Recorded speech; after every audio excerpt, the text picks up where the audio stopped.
Oh, Canada, our home and native land, true patriot love in all thy sons' command. Car ton bras s'est porté l'épée, il s'est porté la croix. Ton histoire est une épopée de plus brillant exploit. God keep our land glorious and free. Oh, Canada, we stand on guard for thee. Oh, Canada, we stand on guard for thee. Thank you once again, Mr. Monaco. Thank you, Mr. Maloney. Thank you, Mr. Maloney. It's my pleasure. Madam Clerk, are there any addenda items? Thank you, Mr. Mayor. None this evening. Motion to confirm the agenda, please. Moved by Councillor Danch, seconded by Councillor Main. Any questions? All those in favor? Opposed? Carried. And are there any disclosures of interest tonight? There being none, call for adoption of the minutes of the regular meeting of the Committee of the Whole. That's meeting number 1915 held on August 10th, 2015. Moved by Councillor Bodner, seconded by Councillor Desmarais. Any questions or comments? All those in favor? Carried. Opposed? Carried. Move on to determination of items requiring separate discussion. Starting on my right.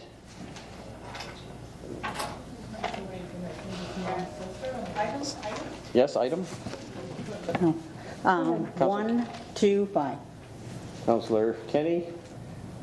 1, 2, 2 and 5. and 5. Thank you very much, Councillor Kenny.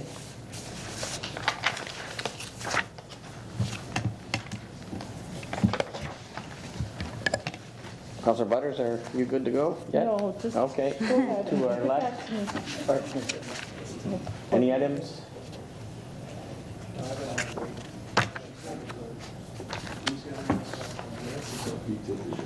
Okay. The fire one. 1, 2, 5. I don't even care what the fire one has to be called. Well, the fire brigade. So the items are 1, 2, and 5. I call for a motion to accept those items, not requiring separate discussion. Wait. Are we moving back to the previous items? Can I pull item 4 for conflict for Council? Yes, you may. Okay, I'm good. Are there any others that would like to squeak in under the curfew? Then we'll move on to determination, approval of items not requiring separate discussion. Moved by Councillor Desmarais, seconded by Councillor Doucette. All those in favor? Opposed? Carried.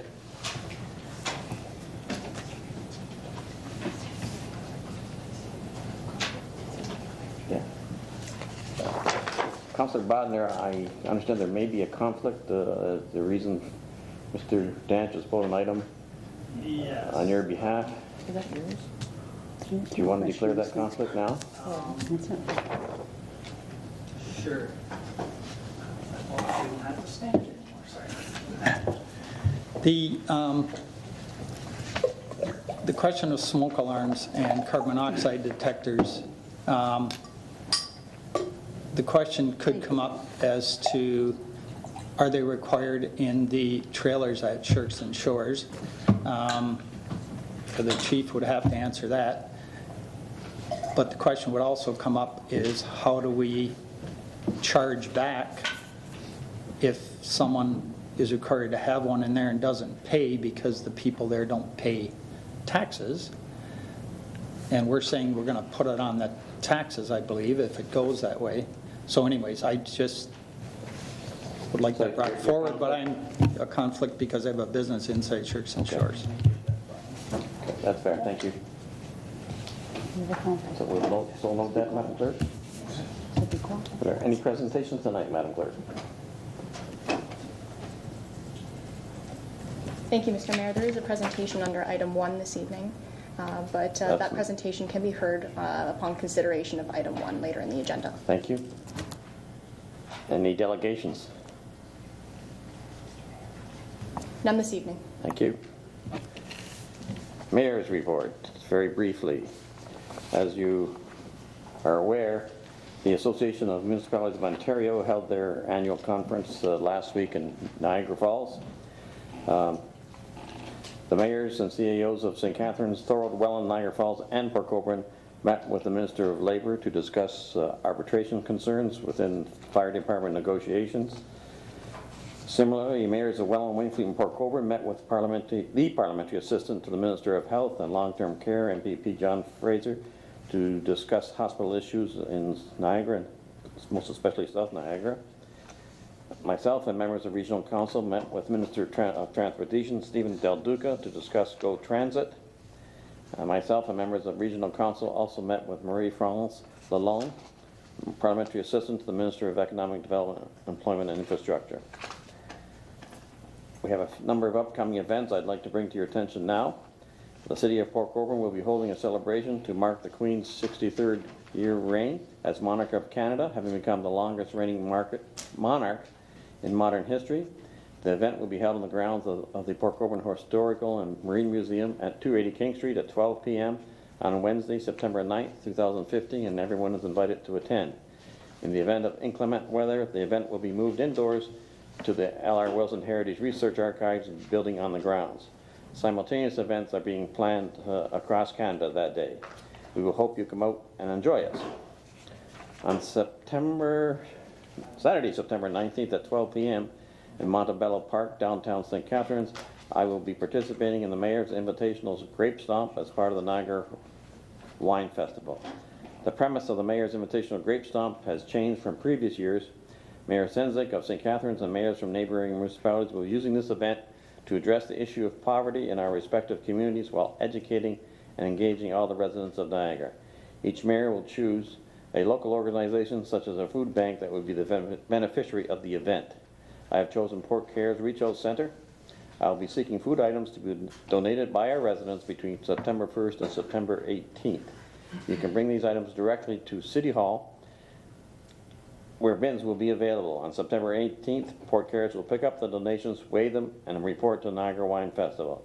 At the stomp, the amount will be posted and the corresponding amount of juice will be poured into my measuring cup to help me with the amount of juice I need to collect from the grapes that I will be stomping.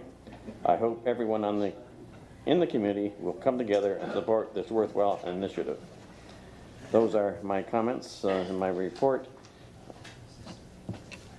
Are there any councillors' items of concern that they wish to bring forward at this time? Maybe start at my far right. Councillor Kenny. Thank you, Mr. Mayor. Today, yourself, Councillor Dench, and I received a memo, or I guess an email, from the office of our MPP, Cindy Forster. And it just says, I will not mention the individual's name, but she's a resident of Port Colborne. It just says, like many in this province, Mrs. X is disabled and struggles each day with a variety of issues and has tried desperately to get a water issue with the City of Port Colborne resolved, and weeks have gone by with no resolution. They tried to get her help with Ontario Works to assist, but even going to the director, they indicated simply they could not. She's been on it goes on to say she's been on a home renovation program at the region, and that is tapped out. So I'm asking her ward councillors and the mayor's office to please look into this on her behalf. I forwarded that particular email to the rest of council, so they would be aware. I know you're aware, Your Worship, and as well as Councillor Danch, that this individual has been without water since May. There is, the issue simply is that she has a break in her line just before the meter. And it is her responsibility, as we all know, to have that repaired. However, she does not have the financial means to do so. So I wondered if, through you to Mr. Hanson, if he could tell us what that amount might be, and if we could go ahead and make that repair for her and add that amount onto her taxes so that she's obviously paying her taxes. There's not an issue with that. So if we add that amount onto her taxes, this would be resolved, and this issue, she was on, I've told him I've gone there myself several times, and but what I've done is not the matter. The matter is this has to be resolved. It's never going to get resolved unless we go in, I believe, and fix it and add it back to her taxes. So if I could go through you to Mr. Hanson, and Mr. Hanson, if you could tell me probably the amount that might be, and if we could do it that way, I would ask council to please consider. Thank you. Mr. Hanson, do you have any comments? Thank you, Your Worship. I'm informed that the work can be added to the taxes for any property. This is a bit out of the ordinary in terms of going on private property to do this. We could do an estimate. It varies somewhat depending on the geological conditions, whether there's rock, this sort of thing. Straight replacement would probably be in the range of about $1,500 would be a very conservative estimate. We could get prices from contractors or use city forces themselves to do the work. It'd probably be in that range. That'd be my best guess. Thank you, Mr. Hanson. Mr. Sinais, you're fine with adding it to the taxes? Through you, Mr. Mayor, we can either add it to taxes or through our receivable billing and work with the individual as to payment arrangements and so on. Okay, on a month, no, sorry, Your Worship, on a monthly basis, Mr. Snez, an amount on a monthly basis? Correct. Until that's paid off? That, maybe that's the way to go. It'd be something we should probably talk to her about. Of course, may I make that motion tonight and see how council feels about that? Through you to the clerk, may I make a motion that we go ahead and do this work, and that if council approves, or maybe if somebody else wants to weigh in on it, please do so. But that it's paid, that she has to pay it back. It's not a freebie. It's not a freebie that she has to pay back. Thank you. You have a question? I think second the motion. Second it. We have a comment from the clerk before I call the vote? Discussion on that. Okay. Discussion. Okay. Discussion on the motion, please. Councillor Doucette. Thank you very much, Mr. Mayor. I believe it's the neighborly thing to do. I don't disagree with that. My only concern is we're opening up a can of worms here. I have a couple of people that I know of in my ward that are almost exactly in the same thing. And I know for a fact next week, things are going to be turned off. And that individual has been told to get his own plumber to get it done. Now, if we do it for this person, do we do it for him, or do we do it for someone else?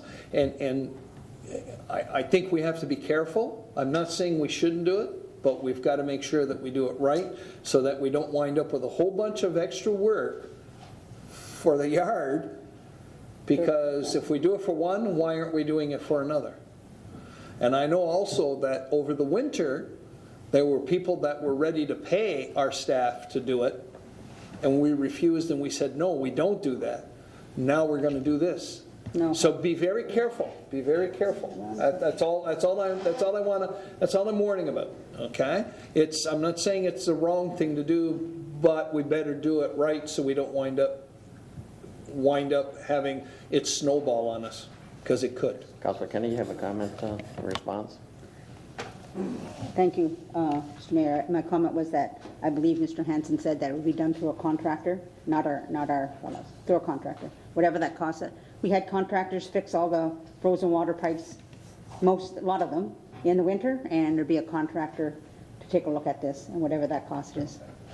Before I move on to other speakers, Councillor Kenny, perhaps you could draft for clarification, say exactly what your motion will say.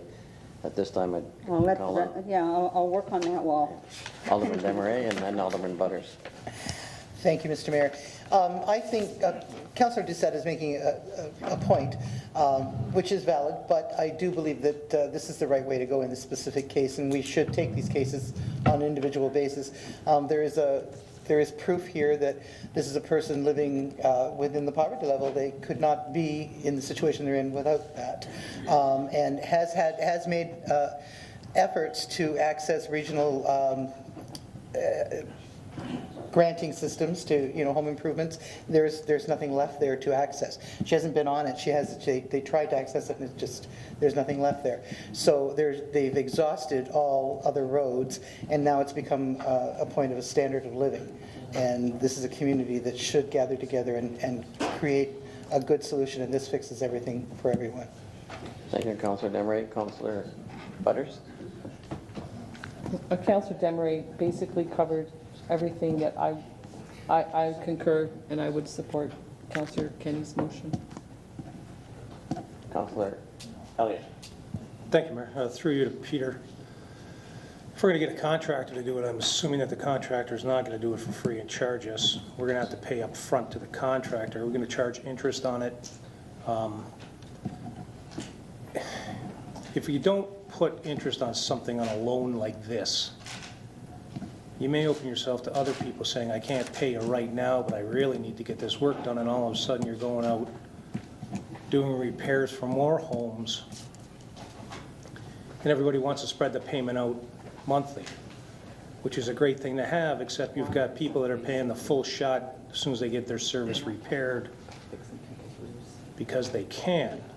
And I'm not saying that we're going to penalize anyone for us doing the repairs, but there is a cost of fronting the money up for somebody to do the repairs. If we're going to pick up the tab for a contractor, I can understand if it was our staff that we were paying to do it is one thing, but if we're going to have an outside third party come in, where do we stand with liability?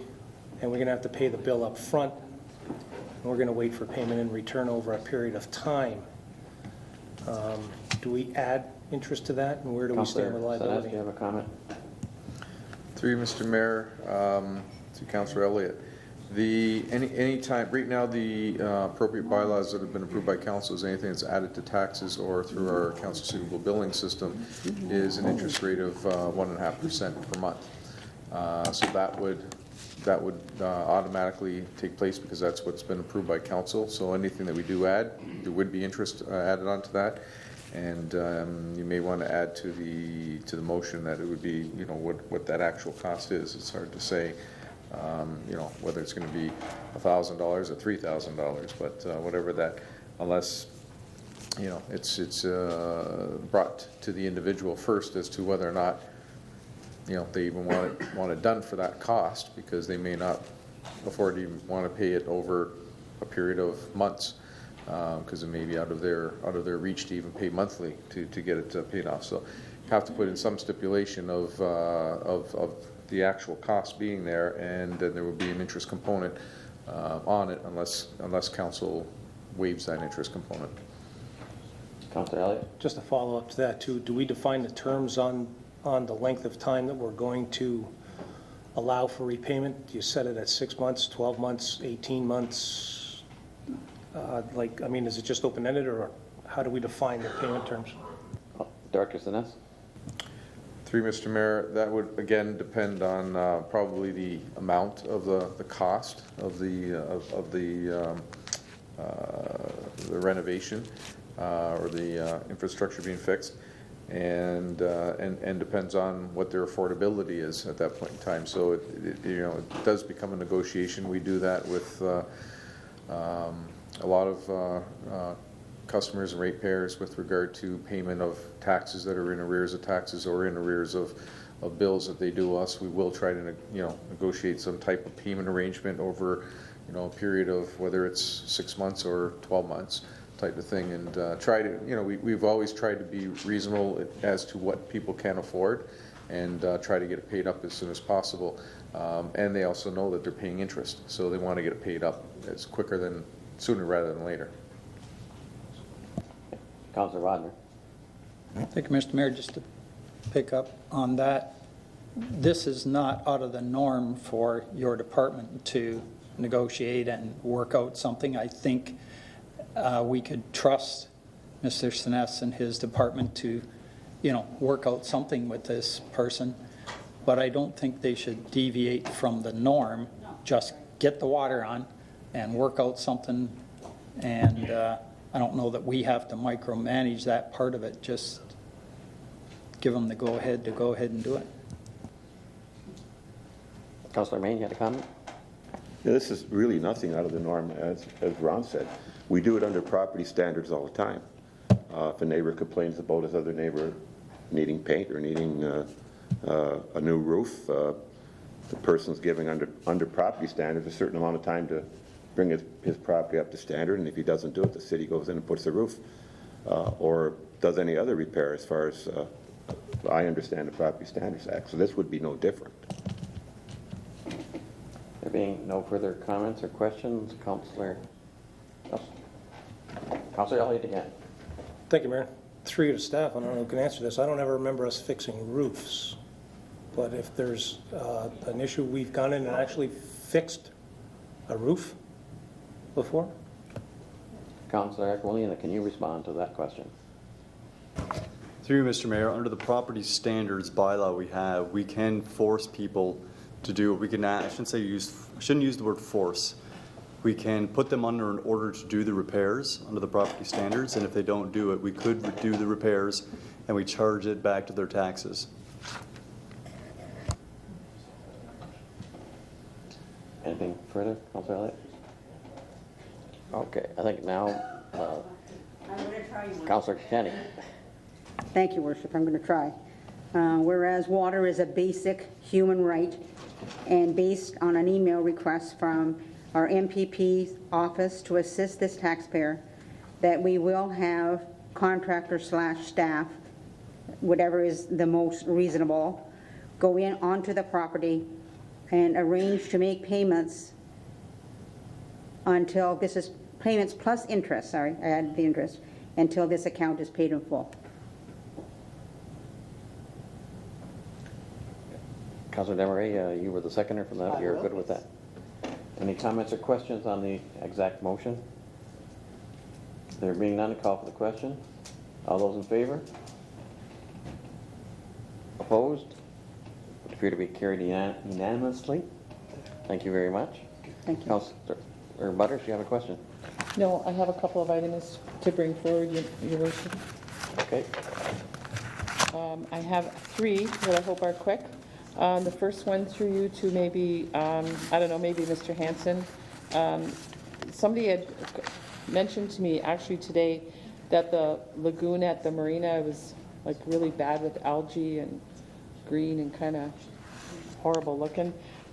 For some reason, I thought there was a circulation pump in that one end that was to help keep the water circulating, so that, was I maybe dreaming that, or just thought it was a good idea and thought maybe somebody else did too? No circulation system in there?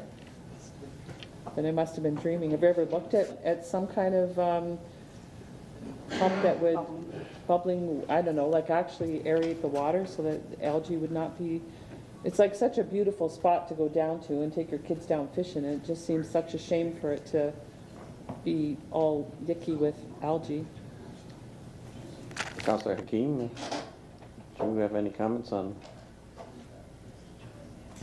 Through your worship, no, I don't believe there's a circulation pump or any kind of fountain that I've witnessed. I know in some other communities they have them, but I don't think the lagoon has one. I can certainly double check with the marina managers to make sure, because I know he's down there and certainly has more insight to the property there. Well, maybe it's something we could look at for next year to see if there's a way to mitigate that algae buildup. And if you had the water circulating, it wouldn't be a stagnant stinkhole. My thought process. Anyway, my next one is a resident along Pinecrest asked what the cost of the butterfly signs were. So I guess that would be under Mr. Hanson's domain. And I said I had no idea what the cost of the butterfly signs were, but I would ask. Mr. Hanson. Your Worship, I'm not certain of the exact cost. I know the Environmental Committee did put some money forward towards the signage. I can certainly find that out tomorrow under Mr. Lee and get back to you on that cost. And Councillor Bodner and I are receiving information from the Pleasant Beach area for, and so I just was wondering, I know that Councillor Bodner's been working on this, trying to help out with some kind of resolution with the traffic and too many people and going to the Pleasant Beach Road Allowance. I got some pictures today and I did circulate them to all of you. The garbage was just, it was just awful. Just too many people and not enough. You couldn't have enough garbage cans, I don't think, because the space is too small. It was never designed for that kind of influx of people. So I just was wondering, between everybody who's been kind of cooperating in this situation, if there's any kind of update that we could have on that area, please. Councillor Director Hansen. Through your worship to Councillor Butters, we've noticed this summer, obviously, a large influx of vehicles to the Pleasant Beach Road Allowance. I think mainly due, obviously, to the Shirks and Shores not allowing vehicles in on a daily basis for the beach. We've experienced all kinds of problems in terms of traffic congestion. I've had calls from the region informing me they couldn't do the waste pickup on Mondays due to the number of vehicles at the end of the road allowance. They're not actually able to access the totes where the fire lane garbage is deposited each week.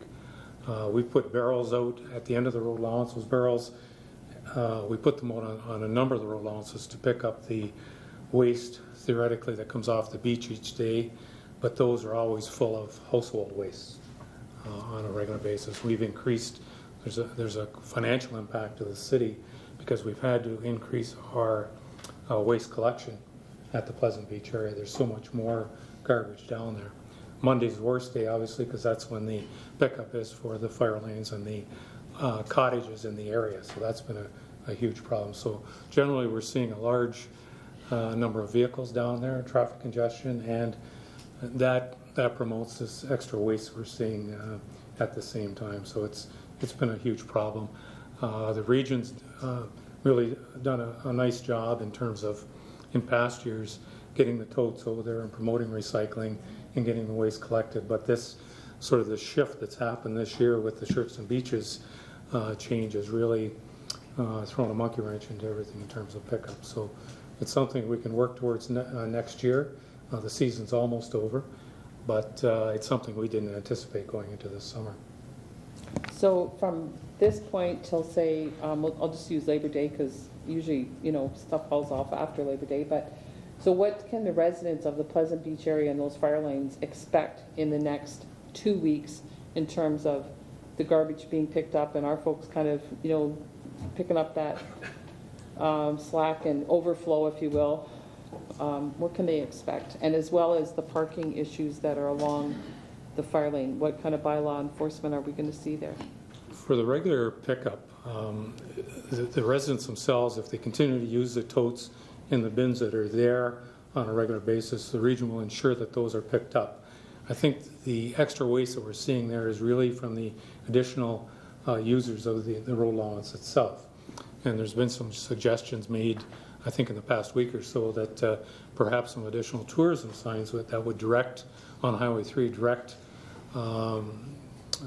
tourists to the Nickel Beach area. I thought was a good suggestion. So perhaps we can get some of this overflow from Shirkston towards Nickel Beach as opposed to the small road allowances, which really aren't equipped to handle it. I know that, and I'll let Dan speak to it, I know that the parking enforcement has increased their enforcement in terms of Pleasant Beach Road and the signage to ensure that signage is in place, there's bylaws in place for the no parking areas, and I know there's regular patrols on that. Perhaps Mr. Aquilina can add to that. Through Mr. Mayor, I don't have much more to add than Mr. Hansen said, but it is part of our patrol for that area. Signage is out there. We're going to enhance some of the signs, and I've directed staff, Economic Development and Tourism, to look at actually creating a sign to post on that area, directing them to Nickel Beach, as Mr. Hansen alluded to. And the Centennial Beach too is even closer. I'd say get both beaches on because there's parking, there's a washroom, there's some, actual amenities at Centennial Beach as well that people could use and get them the heck off Pleasant Beach because that's, those pictures were, I just shook my head. I felt so bad for those folks out there. And then a bunch of them, they did a beach cleanup, and you saw the one in the lodge where they actually made a game of it for, you know, to get it done. And what a good job they did. You know, like kudos to them to jump in there and try to help. Like, I just was really impressed by their efforts. So we have to make sure that, you know, they're not being left out in the cold. You know, we need to help them as much as possible. Thank you, Mr. Mayor. Thank you, Councillor Butters. Councillor Bodnar? Thank you, Mr. Mayor. On that point, I met with people at Sherkston Shores who had produced a flyer that was given out at the gate when you drive up, and to people that were refused entry. And on that flyer was a suggestion to go to Pleasant Beach, Crystal Beach, or Nickel Beach, and it gave directions. So I think initially, because Pleasant Beach was so close, people just shot around the corner and went there. As of this weekend, they've cut Pleasant Beach off the flyer, so it just says Nickel Beach and Crystal Beach. I suggested they might want to add Centennial at Cedar Bay. That may be done, but I think the damage is kind of done where people now are kind of going there on a regular basis. But as far as the information that's being given out from Sherkston, it's been corrected. And I agree with Councillor Butters that certainly enforcement and very regular enforcement, like Dan said was going on, will be key to controlling it until at least Labor Day, and then we'll have to figure out something. But it can't handle that many people. It just can't.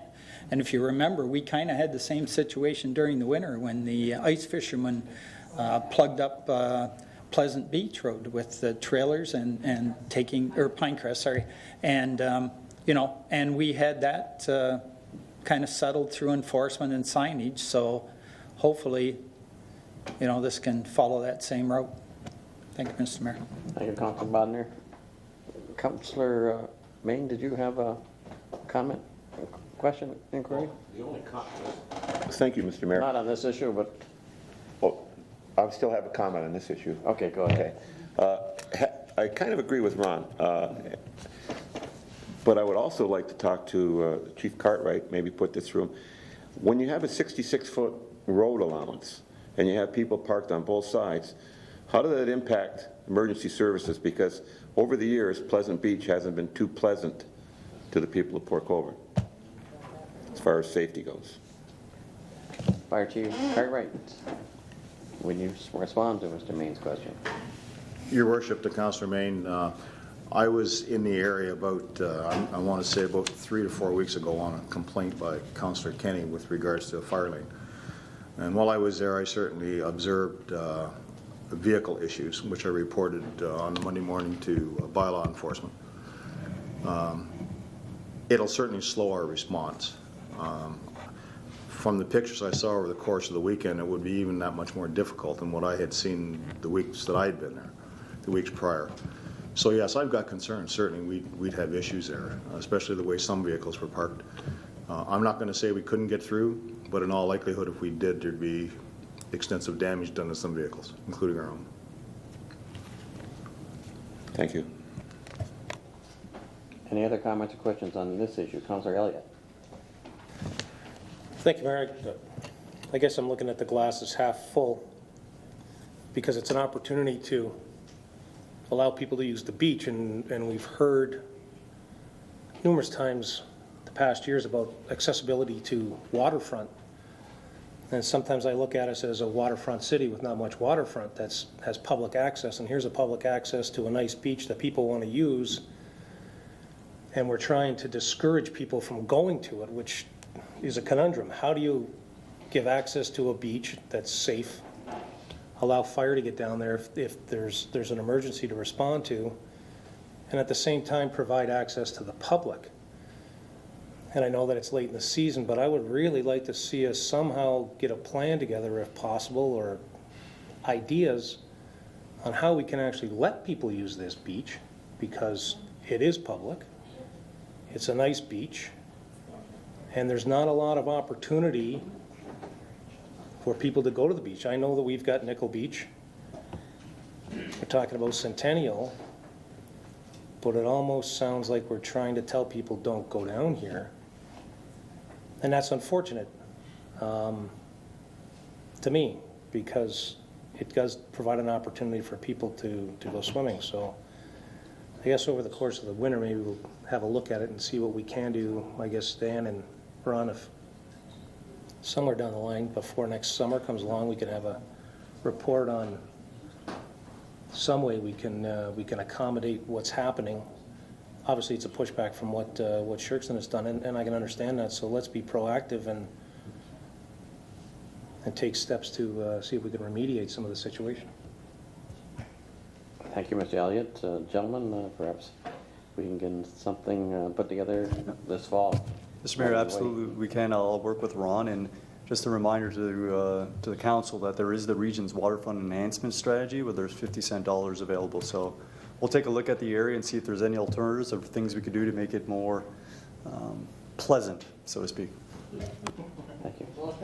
Any other comments from council on this issue? Councillor Bodnar? Thank you, Mr. Mayor.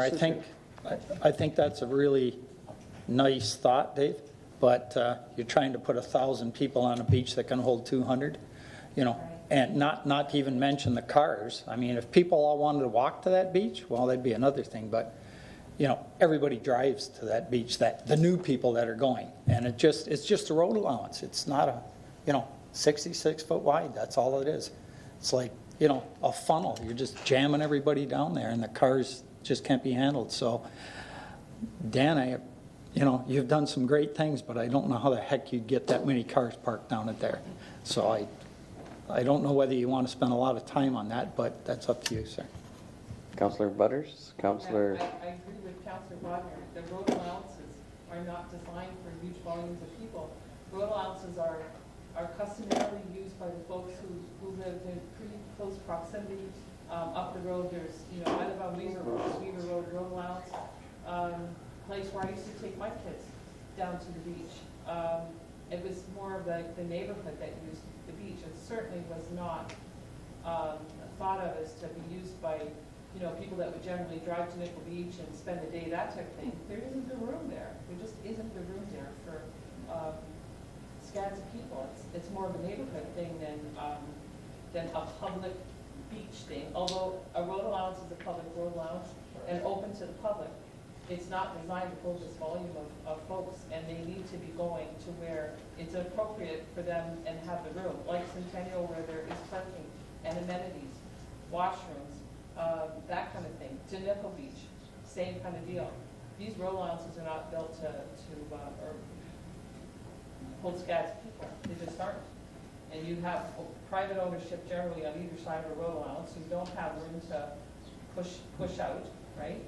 I find it interesting that Scherkson Shores didn't direct anybody to Wildwood road allowance, where they just happen to have a bunch of nice park model homes on their side of the fence. But I find that kind of interesting, rather than that like a Pleasant Beach and drive everybody nuts over there.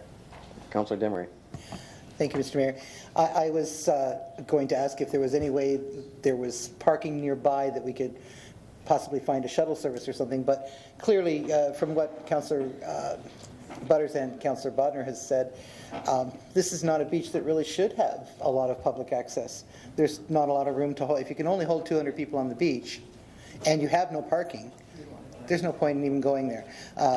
There's just no way that we could have that. So better to find ways to possibly close off some of the public access to the beach and redirect people to Centennial Beach and to Nickel Beach. Thank you. Councillor Main. Thank you, Mr. Mayor. We also have to look at another issue. Lake ownership. Everybody has a different idea who owns the lake, who owns, how far they own. And every deed is unique because every deed is different. I just had the opportunity to look at the Tennessee Avenue boundaries. And some of those houses on Tennessee Avenue, there's more land in the water than that's on the shore. And I'm sure if you went down the lakefront, whether you went to Wainfleet or Port Colborne, you would probably find areas that their lot was measured from the back of the lot to the front rather than the front of the lot to the back. Because a lot of people say, well, it's the high water mark, the low water mark. But in a lot of these deeds, it's always measured from the back boundary line, front-wise. And that's the problem, or not a problem, but that's the issue with places like Oak Ridge and Tennessee Avenue, where there's more land owned by the landowner in the water than out of the water, for obvious reasons. So we'd have to be careful there. Any other comments on this issue? There being none, are there any further issues that members of council wish to bring forward? Councillor Butters, then Councillor Desmarais, then Councillor May. I just wondered if there's anybody in the gallery from Pleasant Beach, if any of them wanted to speak to this issue. That's all. If you could give them that opportunity, if there's anybody that has something to say. Are there any Because they've come in. individuals wishing to speak? Then we would need a motion to waive our bylaw, moved by Councillor Butters, seconded by Councillor Bodner, that we waive our procedure in this respect and allow the members from the council chambers to come forward. Can I have your name and address, please? My name is Joanne. Excuse me, Joanne Tenebra, 5340 Fire Lane 21. Thank you. We're going to have a vote on this motion, please. Yes. All those in favor? Opposed? Carried. First off, I would like to thank you all for allowing me the opportunity. Just as a footnote, this is me as a baby 58 years ago in Pleasant Beach. So I have a vested interest. I would first like to talk to Dave Elliott. We don't want people not to come to the beach. But as everyone has recognized, it's a very small piece of land that barely fits 2 cars. When you have, say, 100 cars on both sides, and people's driveways are blocked, people are stuck in the sand, garbage is everywhere. We don't have an answer. All we know is that if we can get parking enforcement, garbage removal, and some sort of a way, maybe seagrass or something to sort of, ease things up so that it'll look nice. It is a beautiful beach. I've been there my whole life. And to see it destroyed by plastic bottles and garbage and sanitary napkins and things that are far beyond anything that you could imagine right here, right now, is really quite disturbing to us, and I'm sure to all of you. Anyone, and I would like to thank the commissioner for coming down to look at the parking situation. He admits it will be difficult that day. What happens on the day that it's 3 and 4? Gail and Jerry, they sit in their golf cart, blocking so that their neighbors can get out. They sit in their golf carts from 10 in the morning until 5 o'clock at night, telling people, please don't park here. My neighbor is 86. She can't get out. He can't get out. Please don't park here. Please pick up your garbage. The other day, a young man in a 4x4 truck was backing up, trying to back up over the dune. I said, what is your objective, young man? I said, there's a boardwalk there. There's a steel post. There is a barbed wire fence. How much further would you like to go? Finally, they had to tow him out. His objective, to get closer with his picnic table to bring onto the beach. We don't want people not to have access to the beach. Some of my most beautiful memories are the horses walking across that beach. I was there before there was a trailer. I was there before there was paved road. I was there when it was just kids running and maybe an ice cream. I know that we can't go back to that day. I understand that. There's nothing I would like better. But please don't say to us that we are trying to be exclusionary or that we don't want people to enjoy the beach. Far from it.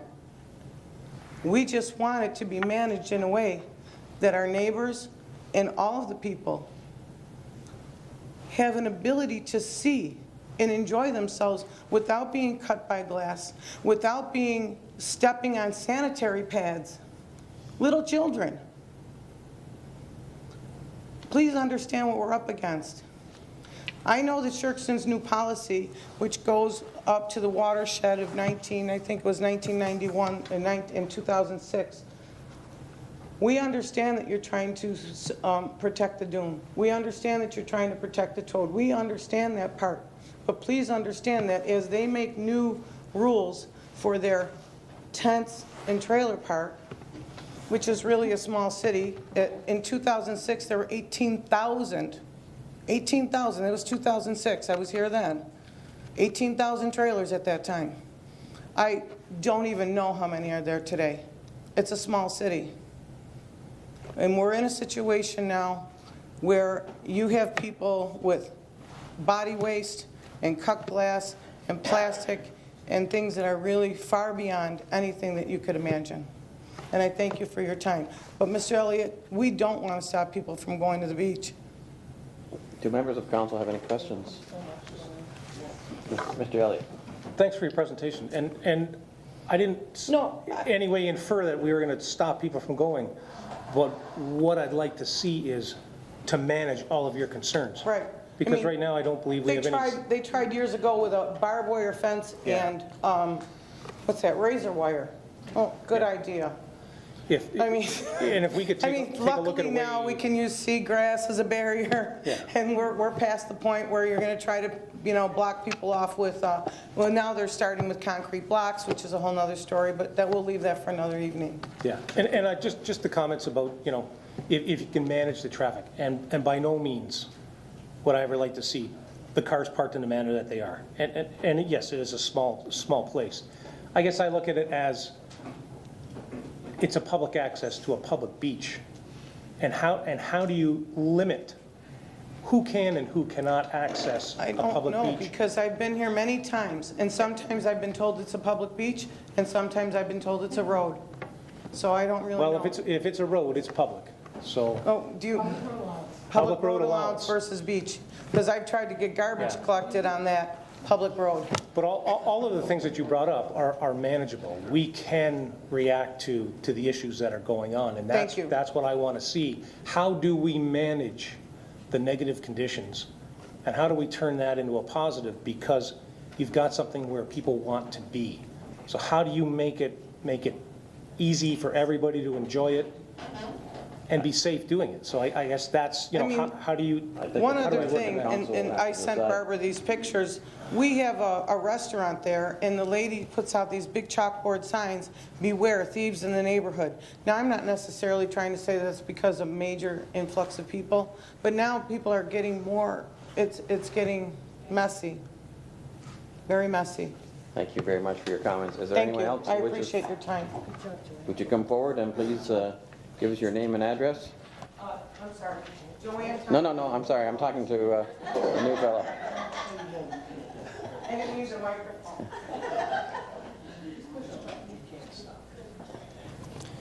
How you doing? Your name and address? Tom Eimiller, and I'm 5399 Fire Lane 21. I'm Joanne's neighbor.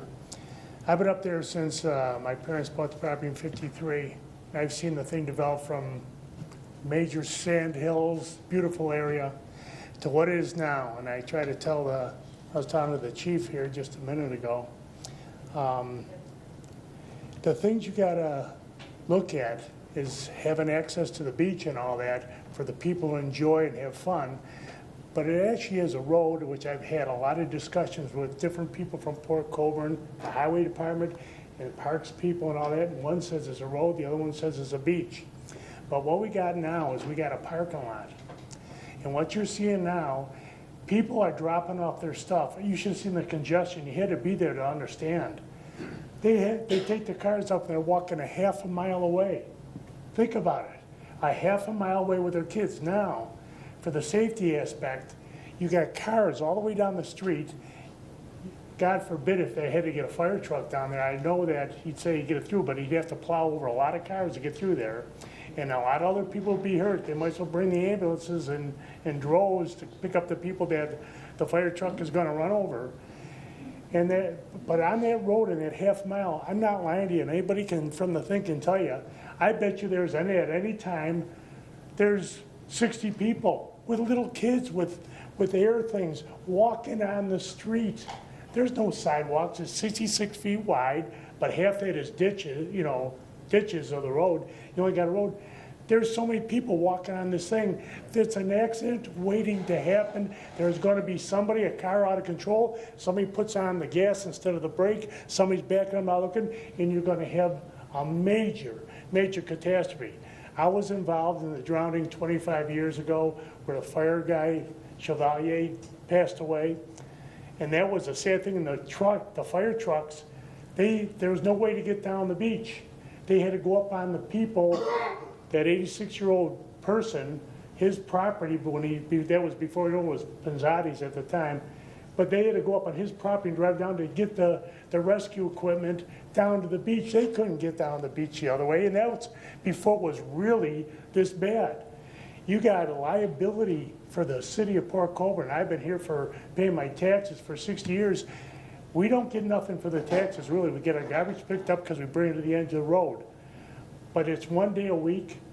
The bins right now, if you walk down there now, you'll see bins of recycling thing. They're so full, you gotta empty them once in a while. If you say, oh, we can only do that once a week, they gotta be done. If you're gonna let the influx of people in, hundreds of people in, you gotta empty these things out.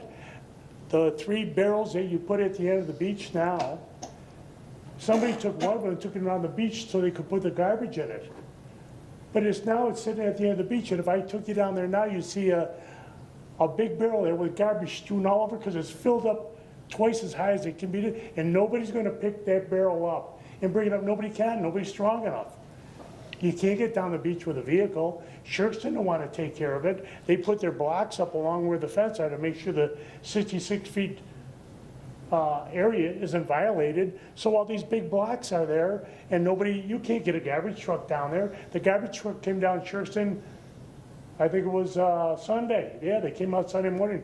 They emptied the barrels on their beach, but they didn't go down to where Pleasant Beach was and said, oh, look at all the garbage in that barrel. And there are people, this is no lie. I mean, you wouldn't want your kids to see it. They're up in the trees right at the beginning of the beach, and they're squatting down, going to the bathroom. Some of them, when the people see them, say, hey, what are you doing? They'll just stand up and walk away and just leave it. I mean, if you got it, this is a beach, you say it is a beach, and other people say it's a road. If it's a road, you got a Johnny on the spot there. Where's the policy where you bring a Johnny spot? Do you have Johnny spots on the highway, all the way going up the road on Wildwood? You're going to get an accident here. There's going to be major, major problems at the poor city of Port Colborne. You're not going to be able to, when it starts, one's going to lead to another, and you aren't going to believe what the liability you guys are in for. This is a death trap waiting to happen. If people drowned, I pulled out, believe me, in my 60 years, I pulled out kids that are dead. I tried to get out firemen. I got some other firemen out. They never went back to work. 2 of them, I heard, never went back to work. The stress, they just couldn't take it anymore. It's going to happen again, and you guys, and all of a sudden, they're going to say, hey, see what happened back then? Look what happened now. It's a zoo. You can't even go down there and walk and put a blanket there. And then people have fires at nighttime. I don't know who's coming down there. They're parking there. Fires at nighttime, there's not supposed to be no fires. So then the next day when people come down and go to put their blanket on, they're on hot coals. They're wondering where they're going to go. You guys got to see this to believe it. Just come down on a holiday, on a one that's got a nice 85-degree weather, and you will not. You'll go, once you see it, you go, oh, now I know what they're talking about. You wouldn't put up with it anyplace else. And now, is it a road or is it a beach? The only thing about it is it's a road, since I've been up there, a road that's 66 feet wide, that sand blew over on it. That's why it's a beach, but it's really a road. Now, if somebody threw garbage up on number 3 highway or on any of the other roads and they kept dumping their garbage on it, eventually you guys would get together and find out tell the officers, find out who's doing that, let's prosecute them. But here, you got garbage all over, you can't believe. And I work with a garbage man every day, and you can ask garbage men, a lot of us do it we're out there with our rakes and our gloves, and we're helping out the garbage men because they can't even get up to the garbage to pick up. One guy was just 2 weeks ago, the truck was parked right on top of the garbage, right on top, and we're trying to pull it off from underneath the wheels, couldn't get it out. You should talk to the people who go down there, they'll tell you. Us guys, we help out. We do the best we can. I got my gloves, I got my rakes, I got everything, but I'm paying $2,000 a year for my cottage, and I don't get nothing, but I'm not asking for nothing. We don't get no water, we don't have no sewer, everything, all we get is garbage picked up. We can only get it picked up one day. If you're gonna let in a lot of people, you guys gotta think, how much garbage does one person get? Look at your own household. Now multiply that by 1,000. You gotta give us more help down here. It is getting so bad that I'm actually afraid I sort of get away and say I don't even want to look at it no more because I get so upset, and I'm thinking when I hear the sirens go off because some kid got splattered in the street, or a bunch of kids got splattered, or somebody's down on the beach and they lost their kid, like it happened many times. It's a sad thing, guys. Okay, I think you made your point. I hope I made my point. And you did. I want to thank everybody, but once I get going, I make Joanne look like a rookie. Thank you very much. Thank you very much. I hesitate to ask, is there someone else who would like to speak? Thank you very much. We have completed review of this issue. Other issues that councillors wish to bring forward? Councillor May, then Councillor Demeray, then Councillor Butters. Thank you, Mr. Mayor. These are two quick ones, and I don't know if anybody here can help. I've had the opportunity, not a pleasant one, mind you, to spend some time at the urgent care center here in Port Colborne. Now, I remember not that many years ago, and I think it was an election year, we were going to get a big facelift to the urgent care because we lost hospital status. It was the big promise. There was pictures in the paper, they had a nice sign up there, they had artist conceptions, the whole 9 yards. This all seems to have disappeared. Does anybody have any knowledge that I don't have? To me, it's a slap in the face to say, okay, fine, you've lost your hospital status, you have to go to Welland, you have to go to St. Catharines.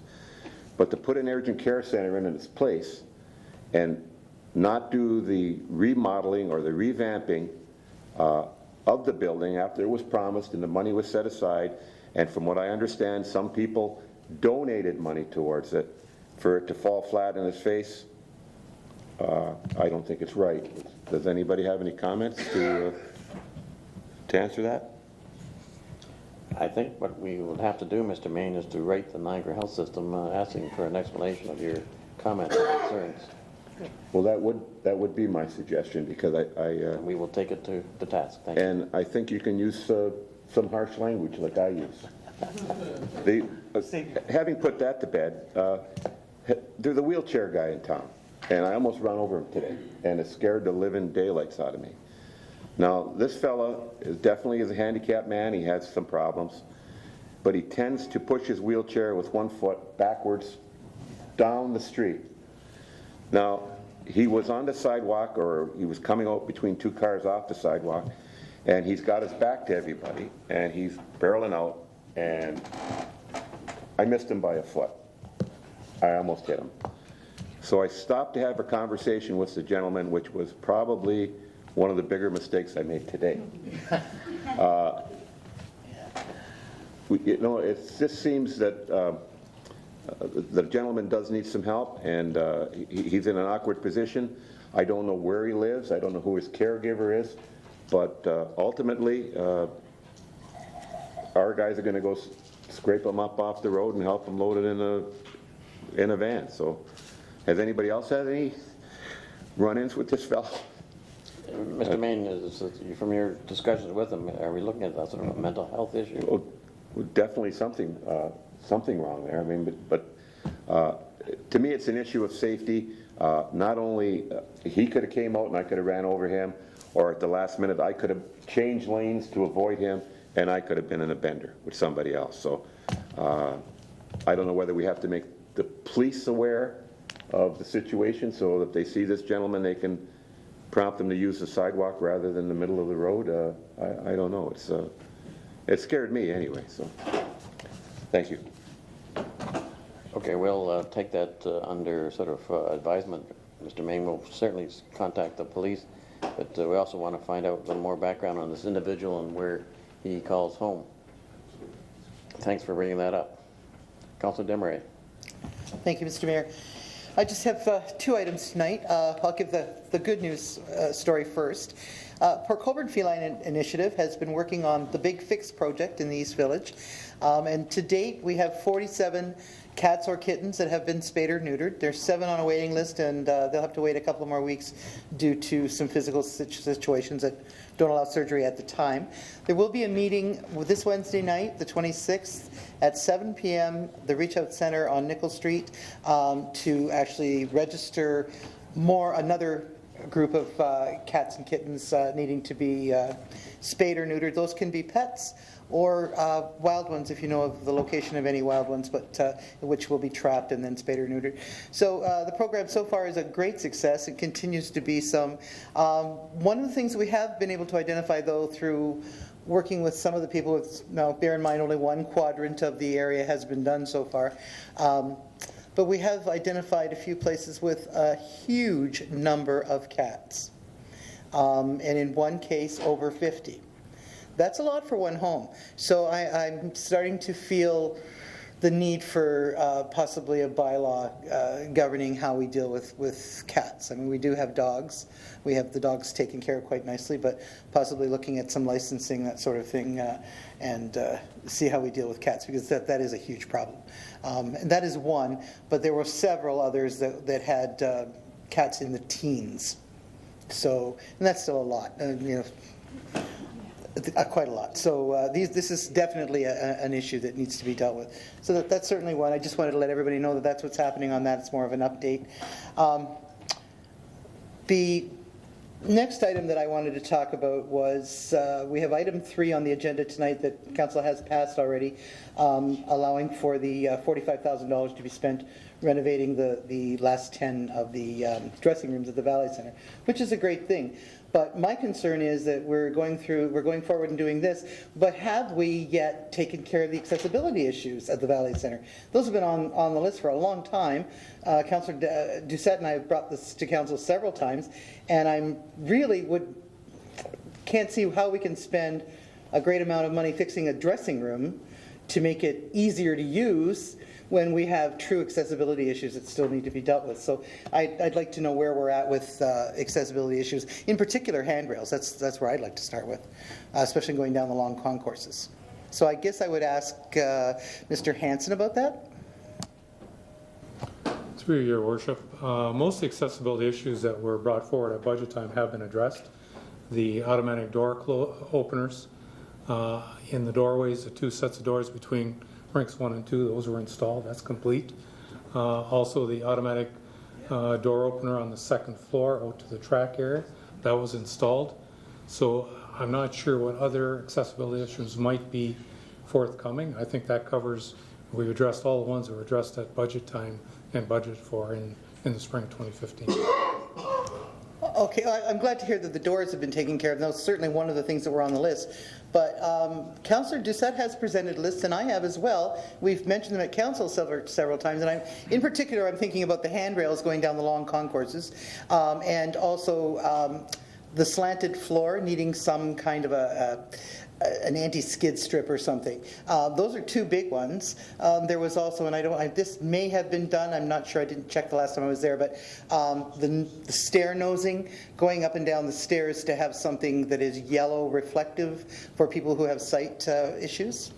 Through you, your worship, that issue on the long concrete ramp that goes from one end of the building to the other, we're looking at that, looking at colored arrows, for instance, for visually impaired, that could see those issues. That's a minor issue, and we are looking at making those corrections.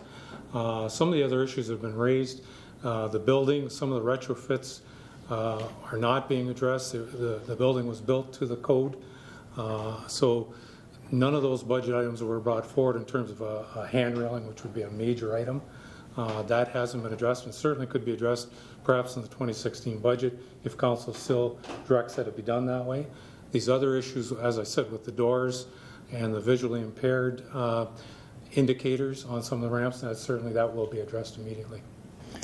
Okay, well, I'm glad to hear that that's going to be done then. As far as the other issues go, though, I think that there should be a priority put on accessibility issues, and that code isn't necessarily the place to stop. If an issue is brought forward by a member of the public, then we need to examine it and see if it's needed. And the rails have been brought forward by several people, and whether or not it appears it's seen as up to code or not up to code or exceeding code, that really doesn't matter to me. What matters to me is what do the people of Port Colborne need when they use the building. They need these things, so it's important to get that going.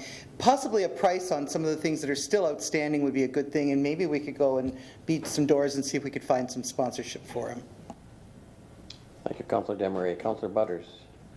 No, I did my 3, thank you. Councillor Elliott.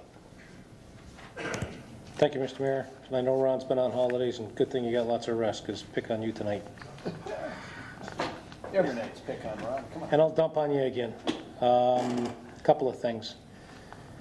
Most of the railway track crossings in town, Steel Elm, King, Clowley Street by Belmarine, crossing is becoming an issue. There really seems to be dips and bumps. The Clowley Street in front of Belmarine is getting really, really bad. Are we going to repair those? Has there been many complaints? I know that when I drive over them, it's really starting to get noticeable when you're going across the tracks.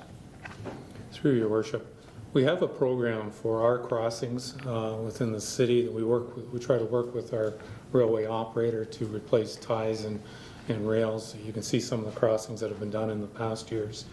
That particular crossing at Belmarine's not ours. It's our railway, but it's a regional road, so we would have to put the region on notice in terms of an improvement to the roadway itself and also our railway operator. They try to budget for one crossing a year if possible, depending on the extent of the repairs in terms of Trillium as the operator for CN. We can take a look at all those crossings. We've had some complaints on some of them, and in many cases they're a broken tie issue. That's what you'll see beneath the rails, and that'll cause some of the imperfections for the vehicles going across. So we'll have another review of that and put the region on notice as well in terms of that crossing on Clowley Street. Yeah, that one in particular, it seems like the roadway in between the two rails is really sunk, and it's really becoming hard on my car because I drive across it a couple times a day anyways. Second thing is the Lakeshore Road West water main installation. They've re-implemented the pavement on Lakeshore where they've run the line. There's part of the main sticking out of the ground still. Obviously, they're going to go back and fix that. They've done a little repair job at the corner of Oak Ridge and Lakeshore. Now, the pavement job that is there, is that the end of the repair, or are we going to go back and then redo the entire width of Lakeshore for the repair of, or the installation area? Through your worship, our procedure we've used in the past and applies to Lakeshore Road as well. What we do is put a base repair, a base asphalt into all the trenches, bring them up to the current levels, and then in the second year we'll go in and do a complete overlay under the resurfacing program for Lakeshore Road West. So that's what you're seeing there now, and the work certainly isn't complete yet. As you've noted, there's still water main blow-offs in places, so all that has to be remediated and put back in place. All the trenches will be repaired by the end of this season with base asphalt, and next year we'll go in with a complete overlay for Lakeshore Road. Okay, awesome. Next thing, you and I had been out back in June, and I had gone in and pulled the businesses on the north part of West Street, namely the restaurant, Walters, and the business, I'm trying to think of, Harmony, and also Bonton Hair. All of them were in favor of removing the 4 trees that are along that section of the street Because obviously they've grown too big. They're heaving the sidewalk. The sidewalk is in disrepair. The interlocking brick is becoming uneven and a hazard for trips on. We were going to remove those trees, and we ran into a roadblock, and I just wondered if you could expand on what the roadblock is. Through your worship, Councillor Elliott and I, as his representative for the BIA, I asked Councillor Elliott to go down and take a look at some of these trees, especially the block north of Clarence Street. The trees were planted back in the 80s under the earlier CIP. They've really outgrown their usefulness in terms of the street itself. They're too large for the street. The trees overhang the businesses. They block, in many cases, they block the business signs in front. And those particular trees near Walter's Restaurant in front, they're actually heaving the sidewalk and creating quite a trip hazard as you go through there. Our recommendation would be that we remove those larger trees north of Clarence Street and replace them with a new species of tree, a smaller tree, and move on that basis. We also looked at the trees between Charlotte Street and Clarence Street, and prior to Canal Days we went in and trimmed a number of those trees. One of the trees was removed that was dying. It had been topped and we took that out. So there are a number of trees on that particular block that are getting actually too large for the street. They're blocking the businesses, blocking the signs. So in the immediate concern would be the sidewalks and the size of the trees north of Clarence Street. And since we're not authorized as a staff to remove a healthy tree, we would ask for council's direction if council sees fit to actually remove those trees that have outgrown their usefulness in that block. Thanks, Ron. And I personally went in and talked to all the owners of the businesses, and they were all in favor of taking them out. They were more in favor of us fixing the sidewalks, which means we have to remove the trees to repair the sidewalks in question. And with regards to reinstituting any tree or anything like that, some of the response was if we could put planters back in and then put in maybe some native grasses or something like that to soften up the distance between the road and the front of the stores. So we could look at that as well with planters that would leave accessibility. And from what I'm hearing from you in our discussions prior, you need to have direction from council, and because we cannot give just direction because of our change, I would like to put forth a motion, and hopefully somebody will second it, and we'll get approval that we can take those trees down. The sidewalk in front of Harmony is heaved, I'm going to say, what, a good foot and a half at least. Very much a trip hazard. Like I say, everybody was supportive of removing the trees and fixing the sidewalk. They do get a great amount of pooling of water because of the way that the sidewalk slopes from the front of the buildings, and then the road is higher than the sidewalk, so maybe we can have a look at that if we're going to fix the sidewalks. But I'd like to put forth a motion that staff remove the trees and start the process of fixing the sidewalks. And I'm going to say you're going to probably have to do from Clarence Street north to, I'm going to say right in front of Harmony, or a little bit farther than that, whatever you deem necessary to repair. So I'll put that motion forward right now. Initially, we have to have a motion allowing you to bring that motion. Do you want to make that motion? So we need a motion to allow me to bring a motion? Oh, I'll ask for legal counsel to accept the motion. Is there a seconder for that motion? Councilor Doucette, call for the question. Are there any questions or comment on it? Councilor Kenny? I have no comment on the leave. No question on leave. Okay, then let's call that motion. Okay. All those in favor? Opposed? It's carried. Now, what is your comment, Councilor Kenny? Thank you, Your Worship. I just want to know from Mr. Hanson, what's the plan? What's the overall plan for West Street? I totally agree. These ones are bad. Like that sidewalk there is absolutely horrible. And I've had the owners of the restaurant there approached me several times asking when that's going to be done, because they do have a lot of pooling of water. So, but the overall plan, fine, go north, and if that's what you're going to do, those trees, 2 trees there, definitely have to come down though.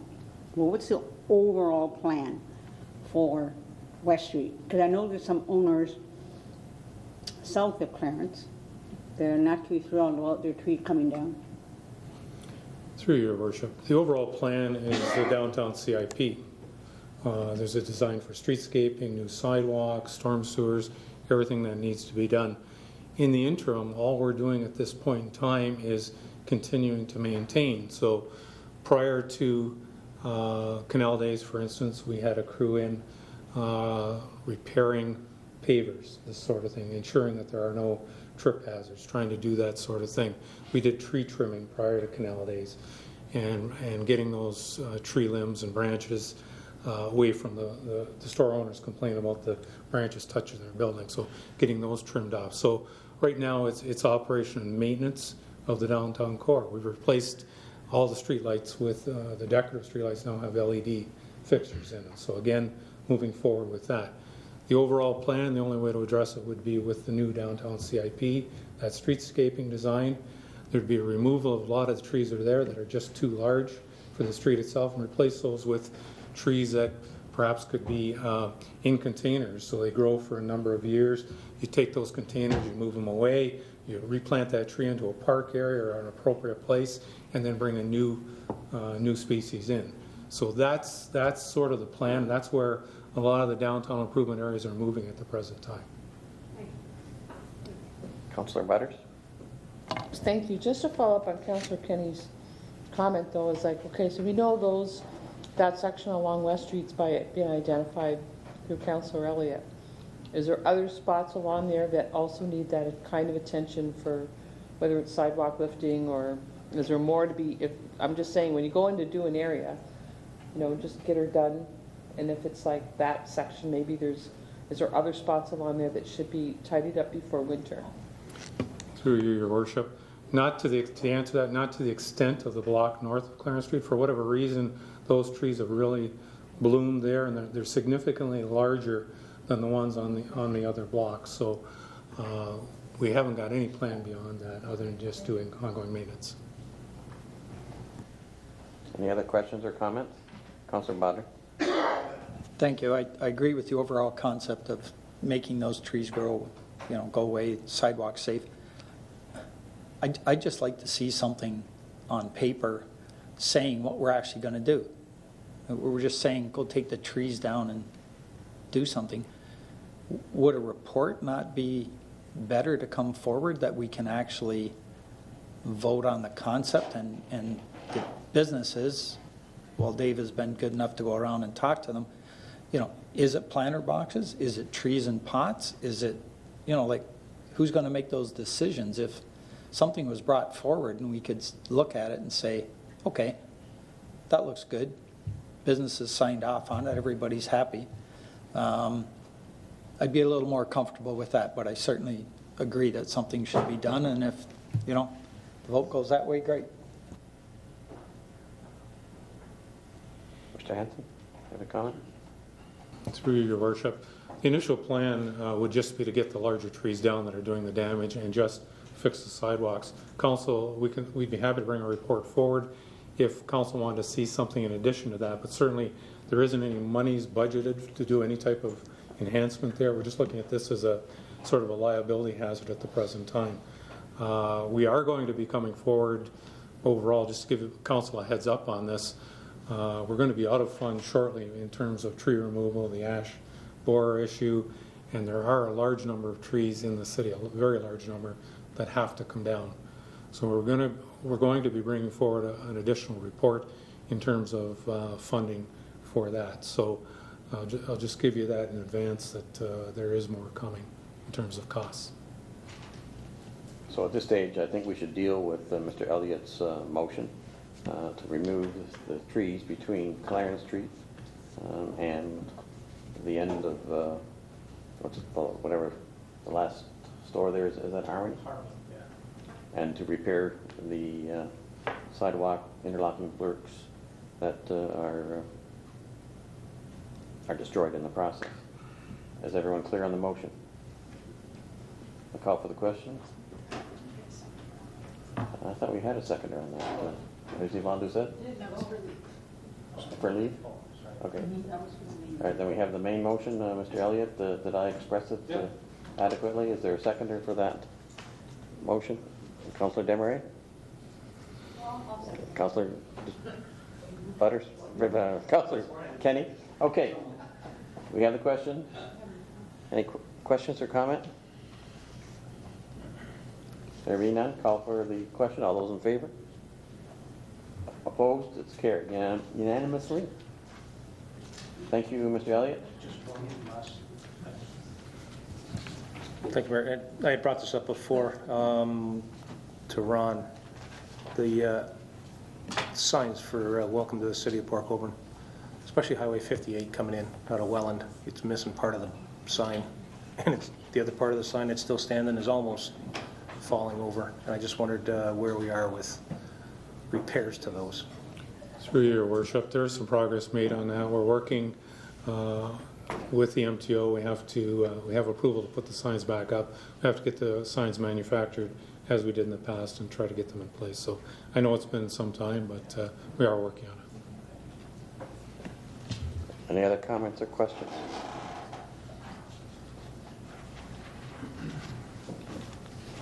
Are we ready to move on to the next agenda item?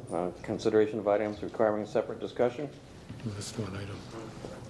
Item number 1. Oh, Councillor or Director Hansen. Your worship, sorry, the item regarding staff responses, I had a verbal update I want to give council tonight if that's appropriate. We're bringing a report forward on September 14th, but I just became aware of an issue last week, and I'll just read this out to you. I prepared just a brief statement on it, and then I'll be bringing a report forward on September 14th.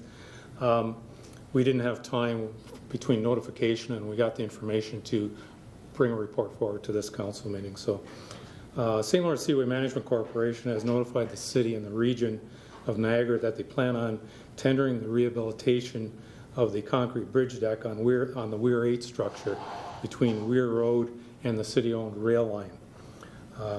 This project will require a complete closure of Main Street West roadway for an estimated period of 6 to 8 weeks. The structure is located on federal lands and is owned and maintained by the St. Lawrence Seaway Management Corporation.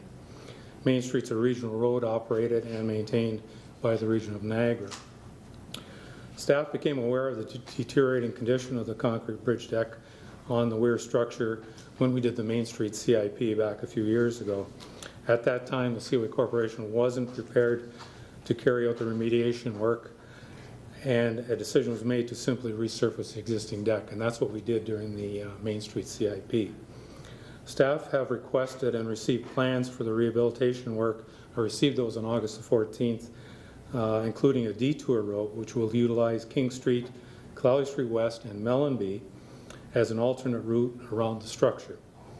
We have asked for a meeting with the Seaway and their consultants and the region of Niagara staff to review the work plan. The meeting's scheduled for this Thursday, August 27th.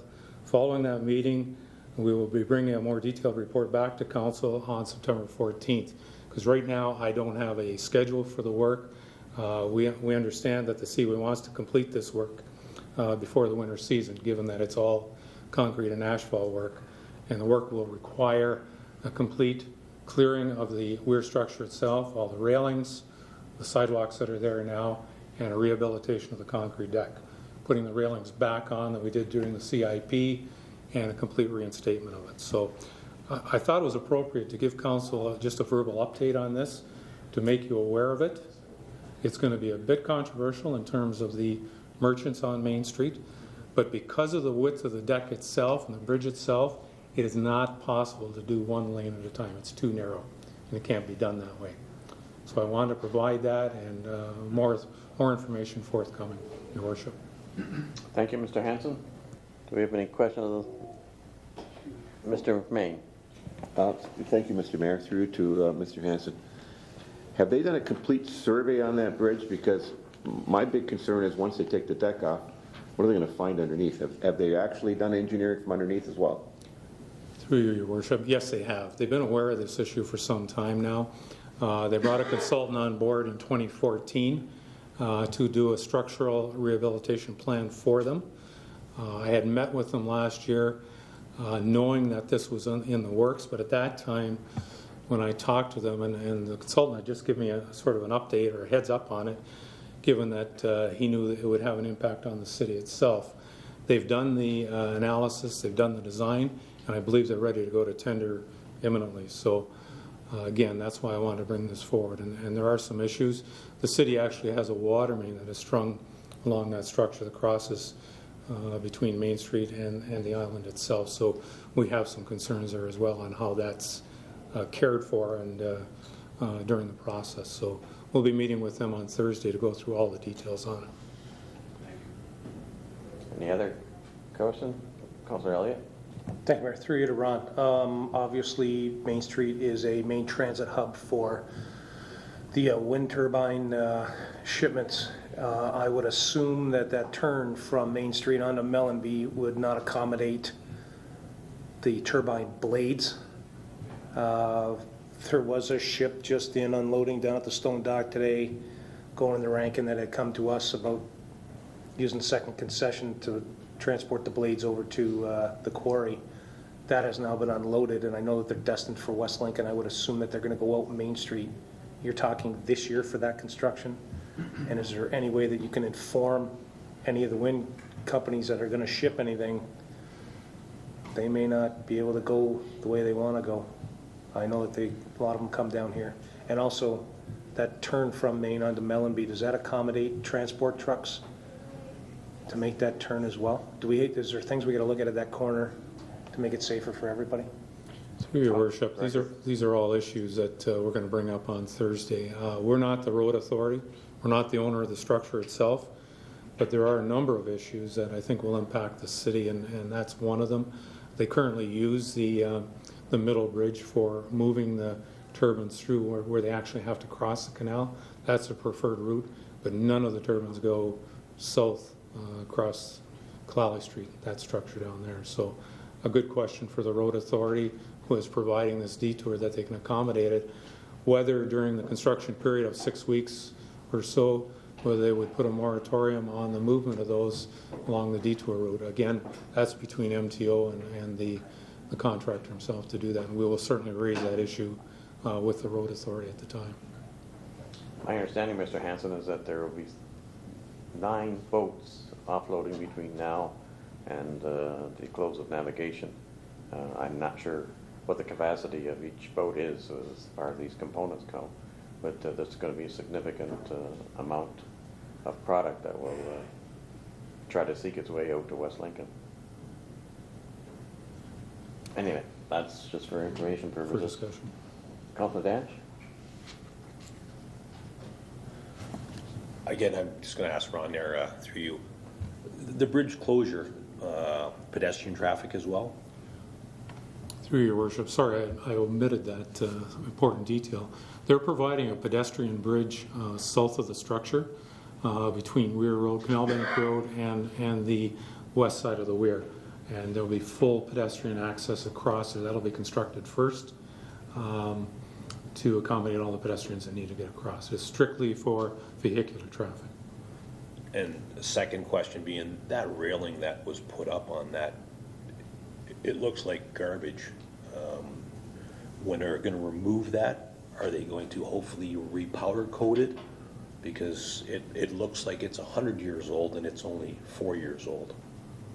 Through your worship, yes. The powder coated galvanized steel that was used in the manufacture of the railings themselves has been taking a beating either from the salting and sanding operations that go through on the bridge, or from an earlier imperfection in how it deteriorated very quickly and how it was manufactured. It's something we're looking at, and we're going to raise that issue with the Seaway to perhaps even take a look at getting the railings with us so that we could redo them or repowder coat them, or have them do it as part of the rehabilitation of the bridge itself. So we've already had that discussion, and we're going to raise that with them on Thursday. Just because I know the railings look bad, but like the benches all down Main Street look great. They've really held up well. Every bicycle rack and bulliard looks awful, and it looks, I don't know, white powder on it or whatever, but every one of them, and only because I walk that street on a regular basis. So just my concerns, and really happy you're closing Main Street again. I'm just looking forward to this. Shoot the messenger. Okay, at this point, let's move on to those items requiring discussion. Councillor Kenny, could I ask you to make a recommendation on item number 1, and to be followed by a seconder? Thank you, Your Worship. Engineering and Operations Division's report number 2015-148, subject water meter replacement project that council authorized. Councillor, you don't have to read the balance. It's just the heading is fine for now. Okay. Thank you. At this time, there is a presentation. Seconder? Councillor Desmarais, there is a presentation. Is it David Iacoca, Territory Manager for Neptune Technology Group? Welcome, Mr. Iacoca. Thank you, Mr. Mayor. Members of council, Mr. Mayor, city staff, thank you very much for having me. I just wanted to start there. Could I just interrupt? Yes. We have roughly 10 minutes for your presentation, sir. Okay. Okay. Perfect. I'm used to doing much longer presentations, so I'm going to do my best to condense this into that 10-minute period. I just wanted to begin by thanking you for having me here today. On behalf of Neptune Technology Group and Evans Supply, we do appreciate the long partnership that we've had with the City of Port Colborne. It goes back more than 20 years with Neptune, so I just wanted to start there. But I will jump right into my presentation. Just a quick agenda. Quick overview of Neptune Technology Group and Evans Supply. I'll discuss Neptune's local presence in the area. I'll discuss current state of Port Colborne water metering infrastructure. I will then touch briefly on Neptune's products, and specifically the R900 system, which is the system the city currently uses. And finally, I will touch on Neptune Canada Services and just a brief Q&A at the end. So the objective of today's presentation is to provide council with an overview of Neptune Technology Group and Evans Supply, the benefits of upgrading to newer metering technology, and the benefits of migrating to Neptune technology. A little bit on Neptune Technology Group. We're a company, we've been around a long time, over 100 years, founded in the late 1800s. We are head officed in Mississauga, Ontario, not too far from here. That is our Canadian headquarters. Corporate headquarters located in Tallahassee, Alabama. We are a market share leader in Canada and Ontario with over 1 million installations to our name. With me today, I have Ed Bertolo, who is the owner and president of our Level 1 distributor in Ontario, Evans Supply, or ESL as you see it on the slide. Evans Supply is an expert in Neptune technology products. They have exclusive rights to a number of our products in the Ontario market, and they specialize in servicing the municipal industry. A little bit about our local presence. The Golden Horseshoe, and specifically in this area, is one of our strongest in the province. We deal with a lot of your neighbors. As you can see on the map, starting with the region of Halton, City of Hamilton is a very large customer of ours. Grimsby, West Lincoln, Pelham, and Niagara Falls. Specifically, I just wanted to touch on Welland and Fort Erie. We will be beginning programs very similar to what's being proposed in council this evening with them. Welland will be starting in the next month or so. Fort Erie probably shortly thereafter. And those are meter replacement programs, similar technology to what we're going to be discussing this evening. And then ultimately Port Colborne, who, as I've mentioned, we've been dealing with for a number of years. Current state of the metering infrastructure in Port Colborne: approximately 5,900 residential water meters between the sizes of 5/8 and 3/4, so those are predominantly residential. Meters are approximately 20 years old plus, and those meters are under registering. Of the 5,900 water meters, approximately 750 of those have been upgraded to newer technology, including radio frequency technology. Of the ICI water meters here in Port Colborne, they have mostly been upgraded as well to a radio frequency, more current technology. The city currently utilizes Neptune's mobile reading technology, which is a walk-by reading technology that allows the city to read both touchpads and the 750 radio frequency water meters. And that is, of course, very compatible with the city's USTI billing software. We've had many meetings with city staff, many meetings with our distributor. We believe we have a very strong understanding of the city's goals, and I've just summarized a few of those. This may not be all of them, but I believe these are some of the more important. Those include customer service is the #1 priority. An example of this is city staff have made it very clear that web presentment is something that they see in the city's future. And what I mean by that is constituents can then go online and view their historic consumption or trending, such as leak detection, backflow detection, things of that nature. City wishes to leverage current assets, which the technology I'm going to discuss very shortly will allow. And the city is very interested in a homogeneous system, which means basically a blanket technology across the city that will provide benefits equally to your constituents. City wishes to improve meter reading during the winter months, which I'm sure I don't have to tell you, the last few winters we've had have been very harsh. Meter reading during these times can be very, very difficult depending on the technology that the city's using. Increasing reading to perhaps monthly reading. And last but not least, decreasing unaccounted for water. On to our products, and again, discussing the R900 system. So the city is currently installing a product called the eCoder R900i. This is an enhanced 8-digit product which will allow operations in the billing department to read down to a very small amount of water. This product is compatible with the current handheld and software that the city utilizes today, and as I said earlier, with the USTI billing software that the city uses. And this product will allow city staff to take a more proactive approach to customer service and water loss management, which again includes leak detection, backflow detection, and tamper detection, to name a few. As you can see from the picture, this product does not have a wire, which is quite common in the industry. It's something unique to Neptune. It is a wireless product. And what this is going to do for the city is it's going to reduce operating costs. And what I mean by that is a lot of maintenance, a lot of effort is spent maintaining the wire. So installing a product today that has a wire, potentially could mean another 20 years of maintenance on that wire, which can be very difficult for a city to deal with. And so this product is wireless. Warranty exceeds industry standards on this product. It is a 20-year warranty on the register and on the radio frequency transmitter. And again, any assets currently installed in the city can be retrofitted with this register and radio transmitter. So in terms of stranding assets, that's a non-issue.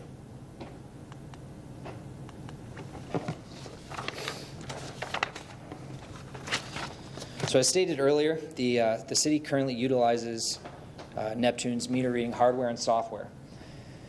That is because the city has both touchpad and RF, this technology will allow the city to read both, which they are currently doing. However, as the city begins to saturate more of the accounts with RF, the technology that you're using today will allow you to also read those meters. So it's a migratable technology. Further to that, as the city does install more RF, it will significantly reduce water meter reading time. It will really allow anyone to read, whether that's a meter reading company or city staff. Minimizing dog encounters, no reads due to snow and ice really become a non-factor. And further to that, if the city so chooses to upgrade that technology to something like a drive-by mobile data collector, which really just allows city staff to read faster, they can do that very, very easily and inexpensively. Another quick slide I just wanted to touch on. This is a newer product for Neptune. It's a product that's free, and it's a product that's available on the Google Play Store. It's an application that will allow city staff to data log. And the reason I bring this up is because we've had a lot of success with utilities using this product. And the reason for that is because it's something that city staff can use to data log water meters without ever entering the home or bothering the homeowner or business owner for that matter. So they can download the last 3 months of hourly usage without ever entering the home. They can do that remotely from the street. So when it comes to dealing with billing complaints or providing that extra level of customer service, which is so important, they can do so very, very easily. And they can download that information to councillors, to the mayor, or to the homeowner or business owner right from right there on the spot.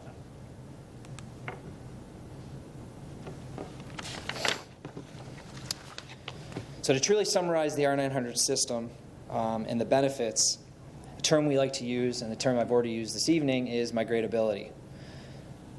The product that you see on the screen, the R900i, the product that you would be installing today and are installing today, can be used and can be read with the system that you have today, potentially down the road a mobile data collector, and another option is a fixed area network, which also may be in the city's future. But the real focus point is the fact that the meter you're putting in today truly is future-proof. There's no programming needed. You'll never have to go back to that. Well, I shouldn't say never. It will be a very long time, 20 years, before you'll go back to the home to ever have to do an upgrade.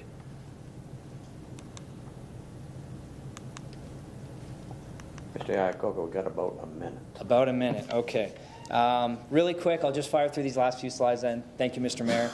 Neptune Canada Service, we were established in the late 1980s.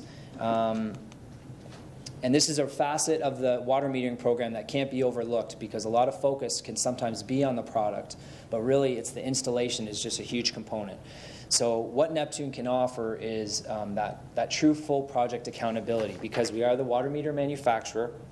We manufacture the reading system, but what's unique to Neptune, and we're the only meter manufacturer in Canada that has this, is we also we have an internal meter installation department.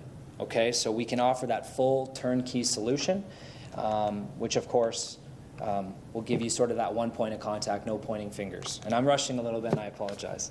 I can probably skip over this one, and I think this is important, so I'll just jump to my final slide. As I stated earlier, we do a lot of business with a number of your neighbors, and we've done a lot of case studies and received a lot of testimonial letters from those from your neighbors. I just wanted to read a couple if I can. The first snippet was taken from a case study that we did for Pelham, which is a program that we just did approximately 5 years ago. The meter replacement program has resulted in significant findings of water loss. By replacing old, inaccurate meters, the town is now collecting all of the revenue to which it is entitled. The AMR system improved accountability as reading accuracy issues caused by discrepancies between the outside visual remote versus the inside meter register have now been eliminated. The water loss factor was around 20% prior to the program. Post-replacement, these levels have already reduced to 10%. So again, going back to my original slide that I discussed the city's goals, I think this is very relevant. One last one I'll jump to is the Fort Erie case study. In the meantime, the town is enjoying how the R900 system's fast, accurate data has streamlined operations. Grant Boutin said, it's a priority for us to be responsive to our customers in a timely fashion. Our finance and billing team is enjoying the improved degree of meter reading accuracy and its support of our revenue stream. With that, I'll turn it over to Council and Mr. Mayor for questions. Thank you. Okay, thank you, Mr. TVCOGECO. Do we have questions of our representative tonight?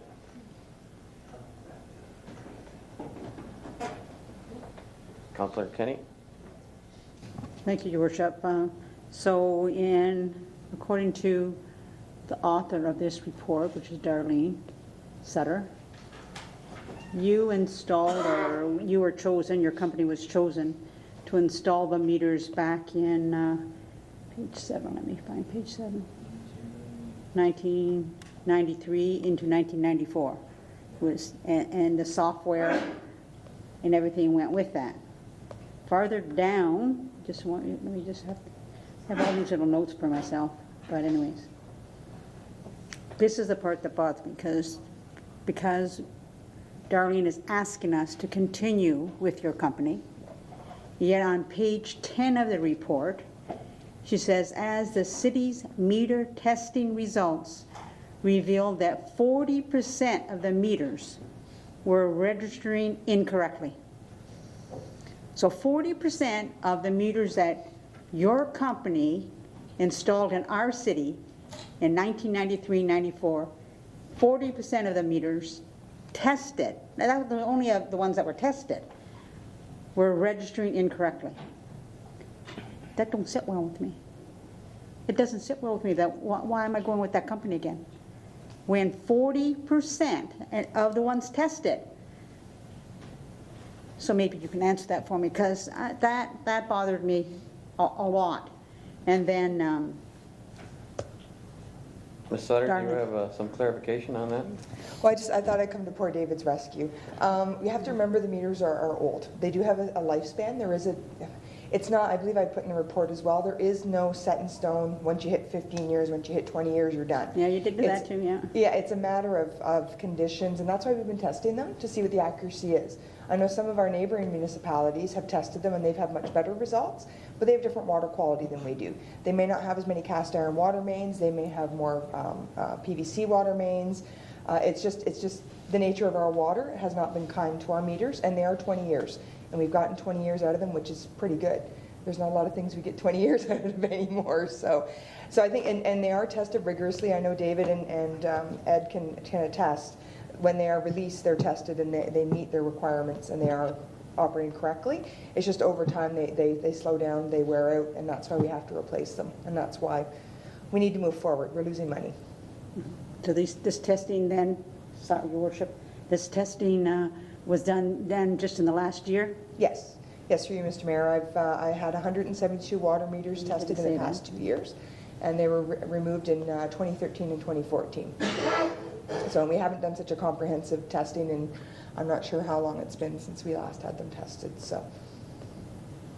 Okay, I just find by not going to a tender, this is just my opinion, by not tendering, or you said it's basically impossible, I think in your report, to go to something else because of the technology that we have with this company, the software and everything that's there, that you kind of basically, we got painted into a corner because it's going to cost us way too much to go to somebody else. So we're painted in a corner, in my opinion. That's just my humble opinion after I read this report. And this company may be the best in, well, he showed us all the places that he is, but that particular point that we have to go with this because it's going to cost us way too much. And when there's only one source of supply for the supplies and services, that you basically, the department can just tell all of us on council that that's the company we're going with because that's the only source that we have. And that little bit, that bothered me a lot. Thank you, Your Worship. Thank you, Councillor. Any other questions of, yes, Councillor Danch? And I guess through you to Darlene or buddy there. I remember Ron saying one time there were talking about some water losses and stuff like that. And I think something was said around 27 to 33% is lost. So now with this new meters, are we going to be able to correct this? Because when we put these meters in 20 plus years ago, that was the selling point that the city was knocking on people's doors saying that we're going to correct these leaks. It's 20 years later, we're losing 27+%. Like, what guarantee do we have that these new little RF guys are going to save us some money and save the taxpayers some money? I guess maybe. Your Worship, in partial answer to that, the water meters in the billing system itself are one component of the water loss, certainly not all of it. Accuracy of the meters is a key component. If in fact a number of the meters, say 40%, are not reading after 20 years service, now I can preface that by saying when we put the meters in 94, the meters had a guaranteed 3% accuracy one way or the other. They were very efficient, very accurate. So if you go back to those days when everybody was on a flat rate billing, as much water as possible went out on a flat rate and wasn't billed on a user basis. What the meters did in 94 was put everybody on a user pay basis. So having said that, and a 2 to 3% accuracy on the meters in 1994, we get to the point moving forward 20 to 22 years later, because of water hardness, as Darlene has indicated, cast iron water mains, and a number of factors, that the components within the meter that's over 20 years old lose their accuracy, like anything does. So if in fact a large percentage of those are actually under billing, there's a significant water loss. And I think the one case study that David pointed out was perhaps a 10% improvement on the non-billable water in the case of Pelham. So if we were to replace the 5,700 that are, 5,200 that are still requiring a new meter, there's a good chance that a large percentage of those that are under billing at this present time, and if in fact they are under billing, that would account for an amount of the loss that we're seeing now. So that water that's being used and going through that meter would now accurately be reflected on your water bill and come off what is a non-billable component now. So it should really improve that situation with the new meters in place. So Dan? So if we're gonna go and put these meters in, what did it say, 700 and something to start with or something like that? You're gonna go out and start like in what, in a specific area of town, or you've got some type of direction where you're gonna go with these things? Well, through Mr. Mayor, we currently have about 750 of the new meters in the system currently. They're scattered all over, which doesn't help with our efficiency with reading right now. We still have to walk door to door and like walk right by the ones that are RF. And we haven't discussed yet with Neptune or staff how exactly we're going to roll this out yet, because we do have to talk with the Treasury Department because it does impact how the bills are generated by changing the accounts out and in the software system. So that's something that staff has to discuss. You know, we may end up, you know, our intent is though to do the entire city and replace the remaining 5,200 or so meters that need to be done and get everybody with new meters and the new technology.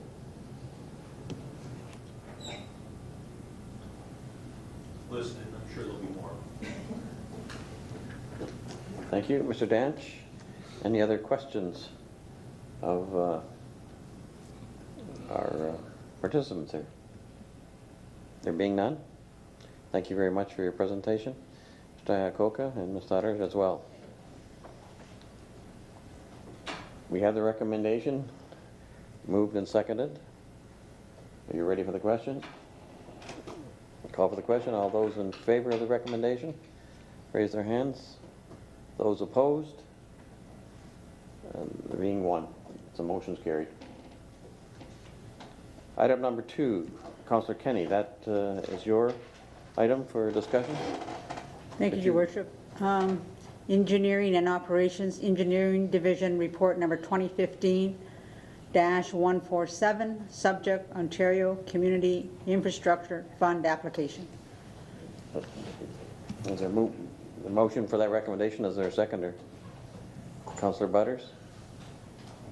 Any discussion? Comment? Councillor Kenny, or then Councillor Desmarais. Thank you, Your Worship. Just let me pull my highlighted sections up here. Thank you through you to Mr. Hansen on this, if I may, please. I think the project mentioned here is quite worthwhile, and I believe that it certainly has to be done. My question is, though, if we apply for this grant for this project and we get the $2 million, how are we funding the rest of the estimated cost of construction, which in the report is $7 million? So we'd have to raise $5 million to finish this off. And how do we plan to do that? Mr. Hansen. Through Your Worship. At this stage, this is an expression of interest. As Council is aware, we had the meeting earlier this year regarding storm sewer funding and all the options presented to Council in terms of how they may fund a storm sewer project of this type. One of the ideas brought forward was that we would implement a storm sewer surcharge on the water bills that would begin funding storm sewer areas and perhaps paying for debentures.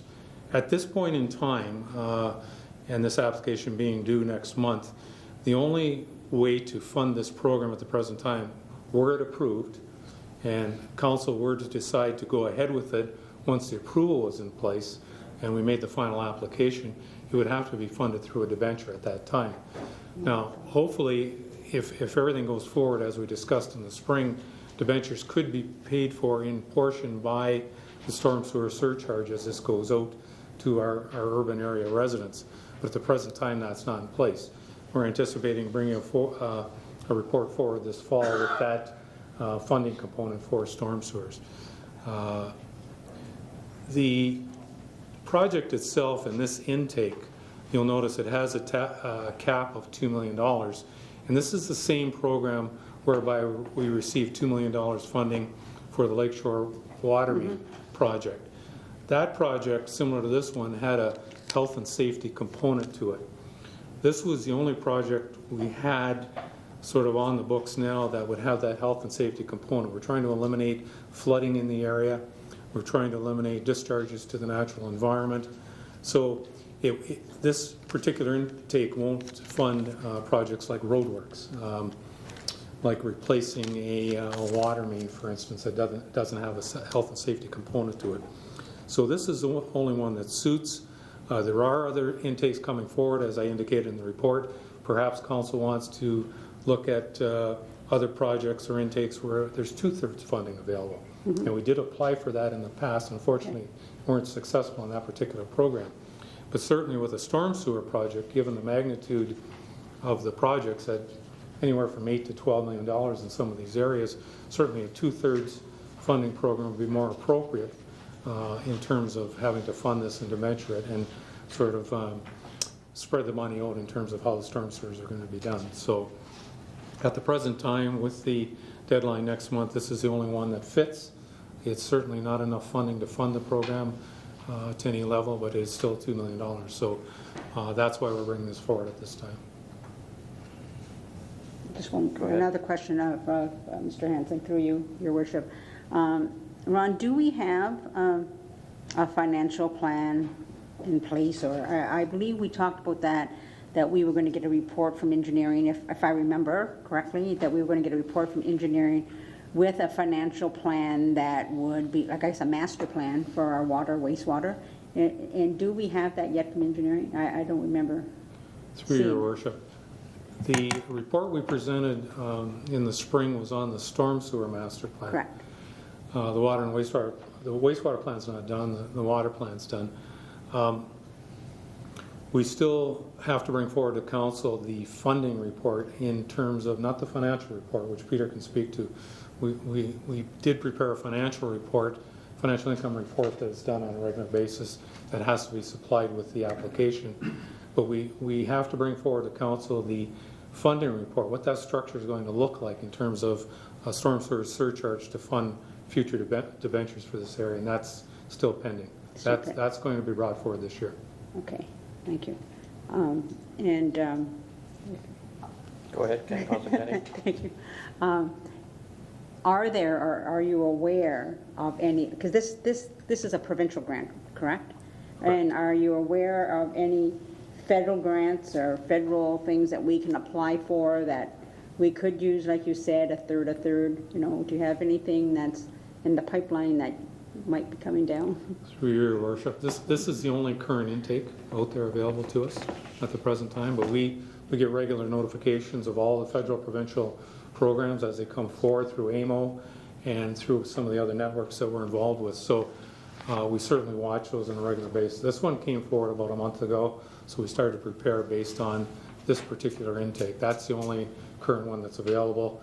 And in many cases, what you'll see when you read the criteria for eligibility for these programs is that it's very, very narrow, and sometimes it's hard to find a particular intake that is suited exactly with the storm sewer programs and what we want to do. So this is a bit of a stretch perhaps, but being wastewater and an opportunity to eliminate flooding and natural discharge to the environment, it may fit. Okay, thank you. Thank you. Councilor Demery. Thank you, Mr. Mayor. Councillor Kenny actually stole my thunder on most of this. I have the most of the answers I'm looking for. Basically, I'm really happy that this is going forward with, or hopefully we're going to go forward for the expression of interest. And I would hope that shortly after we're successful, hoping, we would come up with some way to fund it because we do need to consider that. But thank you so much. Thank you for comments. Are there any other? We have the recommendation, moved and seconded. There being no further discussion, call for the question. All those in favor? Opposed? Item's carried. Next item is item number 4. No, I believe it's item number 4. Councillor Danch pulled that one. I get bring this one forward for Councillor Bodner there. Fire and Emergency Services Report number 2015-150, subject smoke alarms and carbon monoxide alarms. Is there a seconder for that recommendation? Councillor Doucette? Discussion? Councillor Butters? Yeah, I'm just going to bring forward the question about the trailers and carbon monoxide and the fire alarms, smoke alarms for those. I think At Shirkston you're referring at to? Shirkston Shores, and how that does that play into this? How that plays into this bylaw or not? Councillor, Fire Chief Cartwright. Your Worship, through you to council, yes, they are required in mobile homes and trailers such as what they have there. We would be going to the owner of the property, which is Shirkston Shores. They're the ones that we would address it through. They're the applicable people because of the Ontario Fire Code. They would have to figure out how they're going to collect the money back from the people in the trailers if they so chose to do so. But we would be dealing with, our intent is to deal with the owners of the property as we will in every case. I'm just saying with Pleasant Beach campground. Your Worship, through you, that's correct. Any trailers are required that have propane and or natural gas type furnaces in them. Councillor Doucette? Thank you. In having had a brand new trailer last year because of the situation, the trailer we purchased had LP, but also had carbon monoxide and fire detection built right into it. So if they're all like that, then they should all have them automatically. Now, they do need to be replaced about every 4 to 5 years, I believe. So that's something you may need to check out. But RG.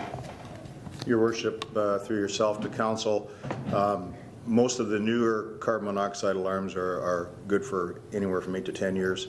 The issue that may come to light in Shirkston is that some of the trailers there are somewhat older. They may not have that equipment in them, so that may become a bit of a bigger issue for us. But quite frankly, what we would do, we would sit down with Shirkston and talk to them about it and try to work our way through it. Any further questions? Thank you. There being none, call the question. All those in favor of the recommendation? Opposed? That's carried. Item number 5, Councillor Kenny. Thank you, Mr. Mayor. Fire and Emergency Services Report number 2015-151, subject open burning bylaw. Is there a seconder for the recommendation? Councillor Desmarais? Discussion? Councillor Butters and Councillor Main. Councillor Kenny. Well, I have a question, and then probably we'll have some comments after, but my one question is, currently, both Shirkston Shores and Pleasant Beach Campground are permitted to have campfires in their campgrounds. Would they, if this was to be passed in, however this is going to be handled, I would still ask that they would have that exemption. Chief? That exemption would it would carry over to whatever we're going to be doing next. Go ahead. Your Worship, that would be a decision council would have to make during the course of the debate and or the discussions with regards to the revamping of the bylaw. Well, I'm putting it out there that, I'm requesting that they would still have that exemption. So. Councillor Bodner? Mr. Mayor, could I request that that we do that separate, because I will have to declare conflict on exempting Shirkston, but I would like to participate in the general debate for the city on the camp, the fire situation. So if and when it comes to that, if we could deal with that separately. Subject to the comments from our clerk, I believe we can separate that. Would you agree, Madam Clerk? Mr. CAO?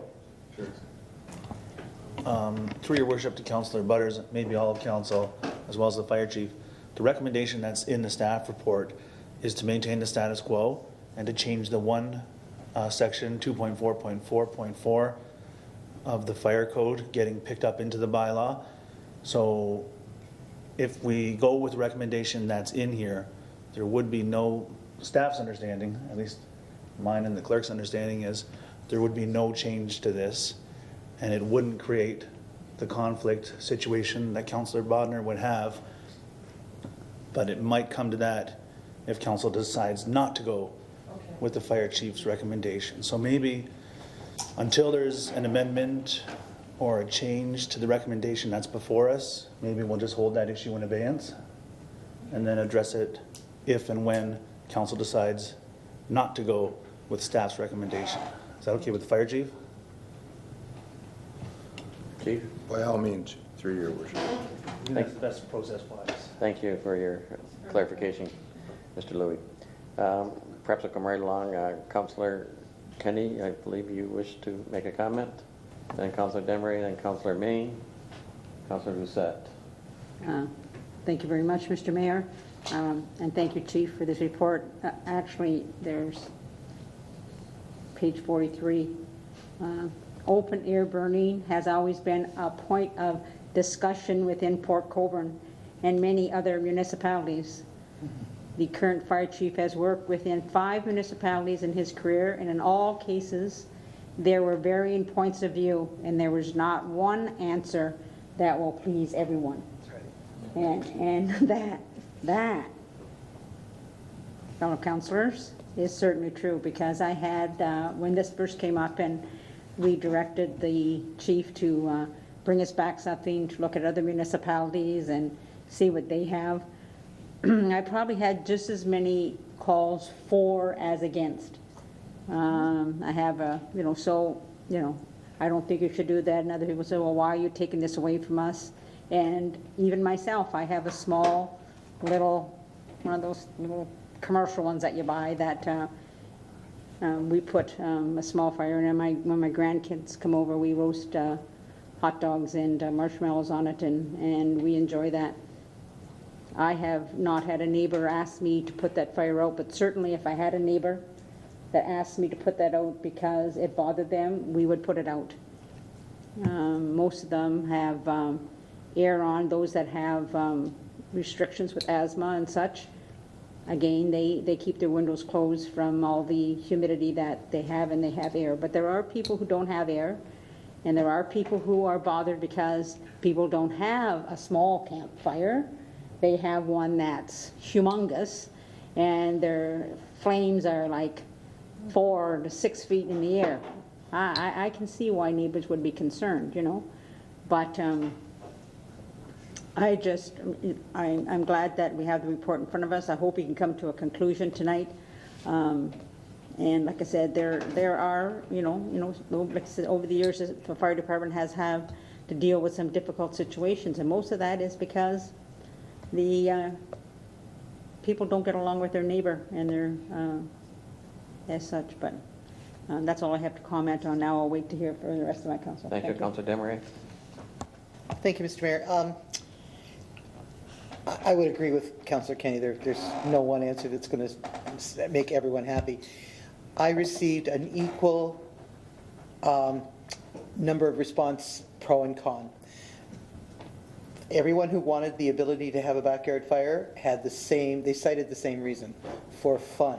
They wanted to have it for fun. Everyone who didn't want backyard fires, there were a few reasons, but the main one was for health and safety. kind of hard to say fun is more important there. So it is a tough one, but to me it's a very logical answer here. My question is with exemptions for campgrounds. I do agree that if you're going to have a campfire, that's where you need them, is in the campgrounds rather. But I'm wondering if there's a difference between an annual permit or a total exemption.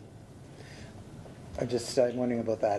Would there be a difference between those things? If that way, if there are problems, we would have a yearly opportunity to address letting that go forward.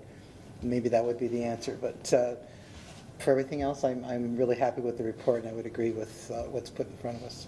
Chief, do you have any comment on a permit as opposed to a prohibition? Your Worship, thank you, but to council, we don't currently have a permit system within the current bylaw.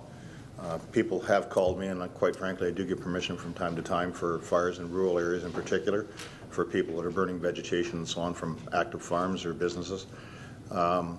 If council were to decide to go to a permit system, by all means, you could go to an annual fee for larger type campgrounds if need be, for commercial type campgrounds, but that would be, again, a decision of council.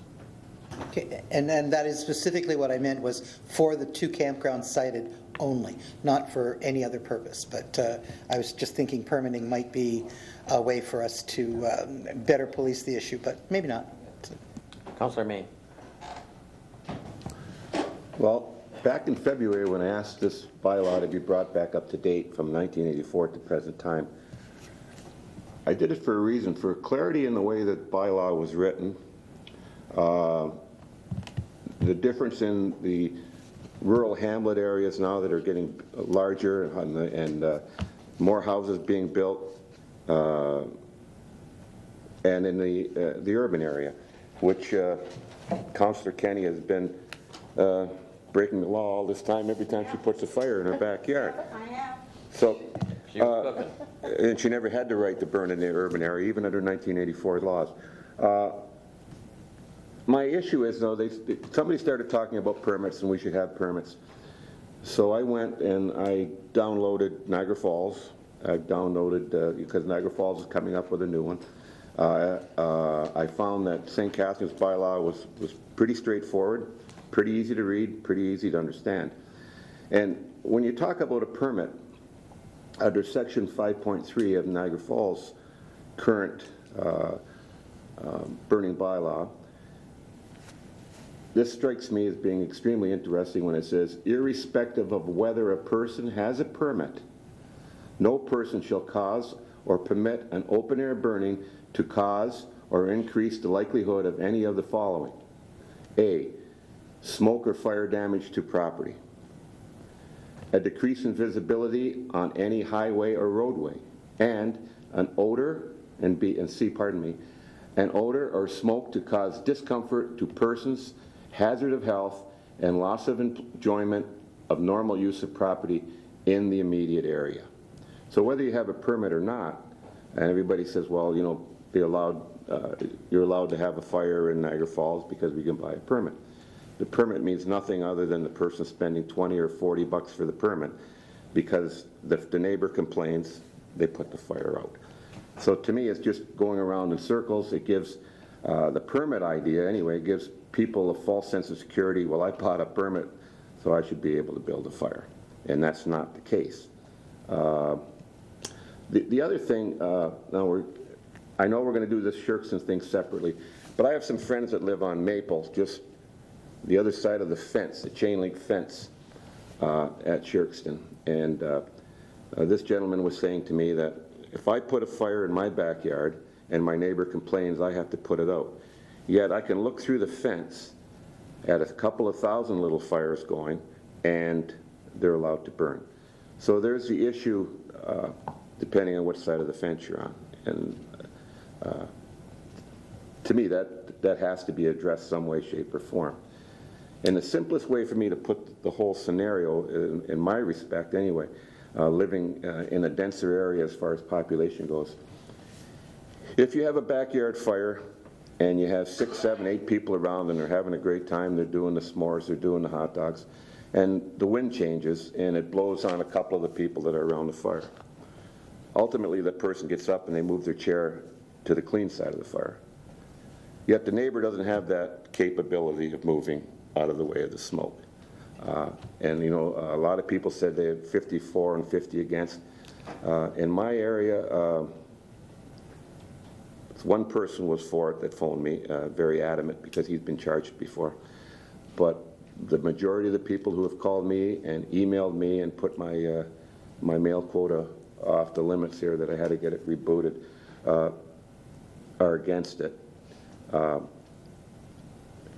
So I have to apologize for wanting to bring this 1984 code to change it. I didn't mean to do that, and I didn't want it changed. I just wanted to be a little bit more clear on what was happening, and a little bit more clear on hamlets in the rural areas, because the hamlets in the rural areas now are becoming urban because there's a lot more of them. And having said that, I would think that I would have to support the recommendation. Thank you. Councilor Doucette. Thank you very much, Mr. Mayor. In every instance that I've received a call or I've seen an email, there appears to be usually someone who lacks courtesy for his neighbors. And that's what causes the complaints.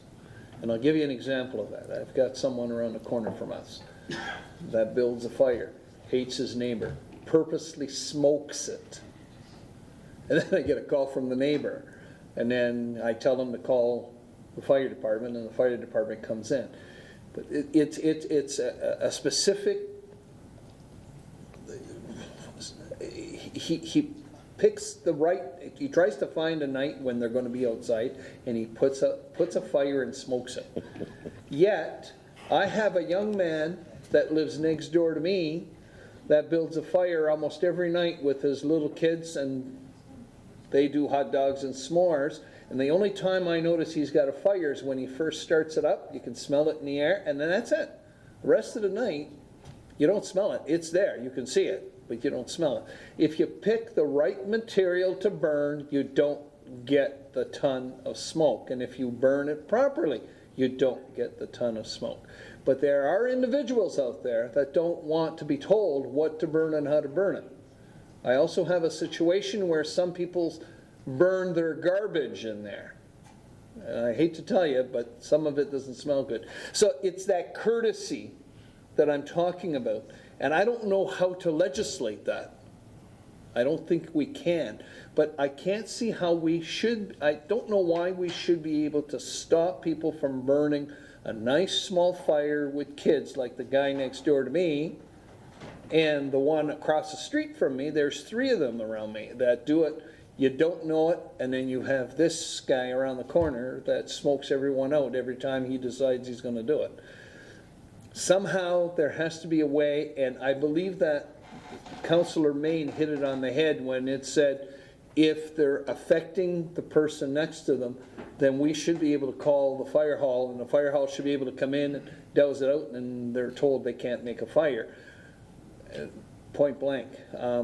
But it always appears to be that point. And like I said, I don't know how to legislate common sense. Okay? And that's what it comes down to. It's common sense. You want a fire? Yeah, no one's going to say anything if you do it the right way.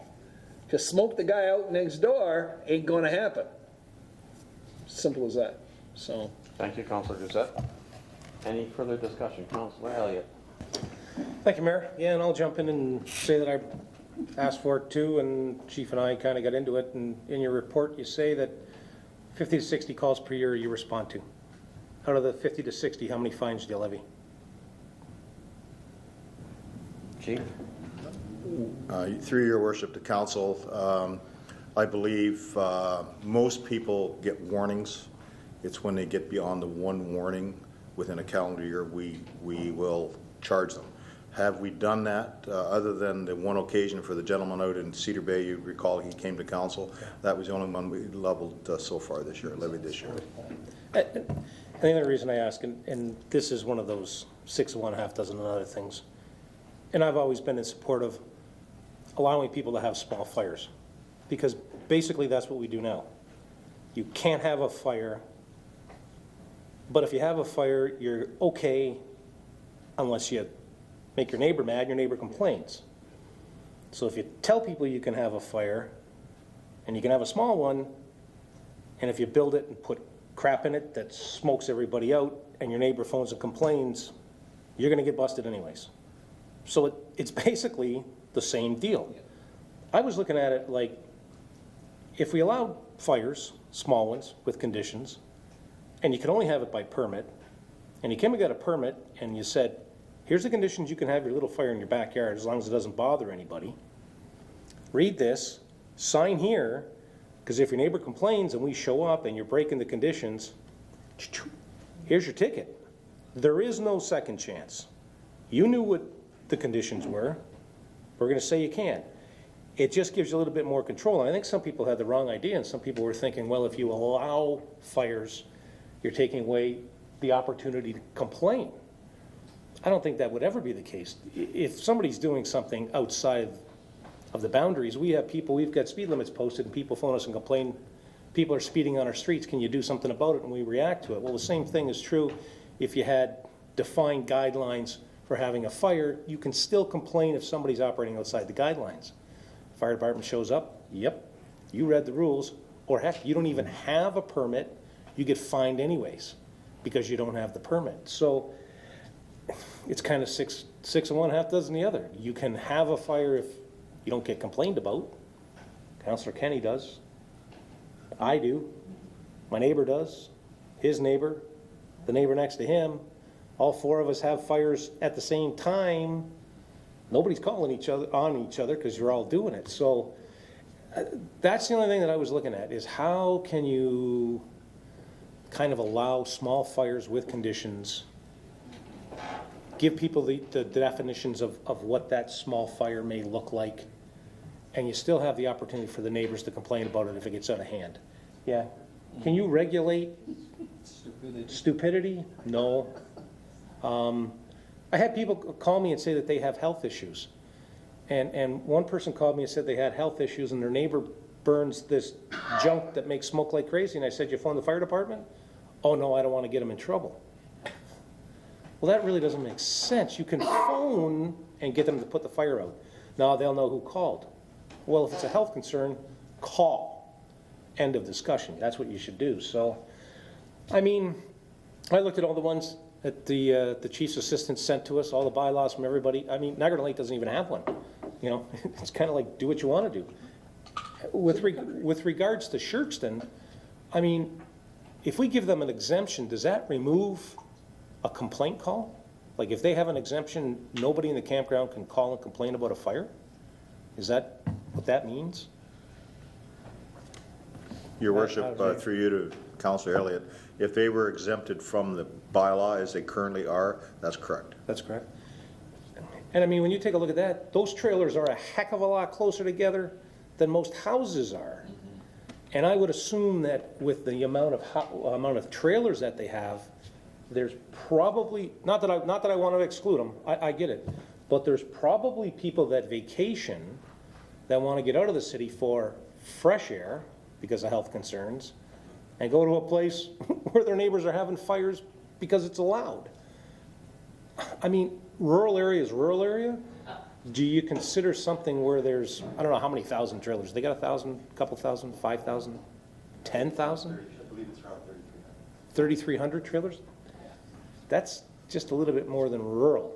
So, I mean, there's that to consider. And I'm not saying that as a negative that would take away their exemption, because I get that. But you're exempting an area where you're tightly packed close together, and yet in your backyard, where there is separation from houses, we're saying that you can't do it. So, I mean, I thought about this back and forth and got screamed at by a lot of people on the telephone saying, you're out of your mind, don't do this, you're an idiot for even bringing it up. And they pay their taxes, and you can call and scream at me. So, I mean, and I try to tell them, we're not taking away the right to complain, and everybody should have the right to say that the fire's bothering me. So I would like to see a permitted system with the ability to call and say that, hey, your fire's bothering me. And if we come down and take a look at it, and sure enough, you're not having a fire within the conditions we set out, you automatically get the ticket, because maybe that's the way to legislate some people that have a tough time figuring out how to please their neighbors. So that's my take. I would like to see a Thank you, permitted Councillor system, Elliott. but we'll see what happens. Councillor Butters? Thank you, Mr. Mayor. Unfortunately, trying to create a bylaw that addresses some of the issues that I came across and people that I talked to, and basically it was around folks that, you know, were on bad terms with their neighbors. So each and every time they stepped out of line in any way, including having a little campfire, would result in their neighbor calling the city to lodge a complaint. We could, there's no way you can create a bylaw that fixes that. It's impossible. So for that person who, you know, is having just a little fire, and that cranky neighbor who just is going to call no matter whichever way that person steps sideways, we can't fix that. And that's up to them to either, I guess, get along or not get along. But, you know, that person probably isn't able to do this, to have a little campfire at all. And even if he got a permit, that neighbor just has to pick up the phone and says, the smoke bothers me, and that person, you know, has spent the money, and that permit is not helpful to them really at all. It's not going to permit them to have that fire, because all the neighbor has to do is pick up the phone and make the call. I want to keep it the way it is.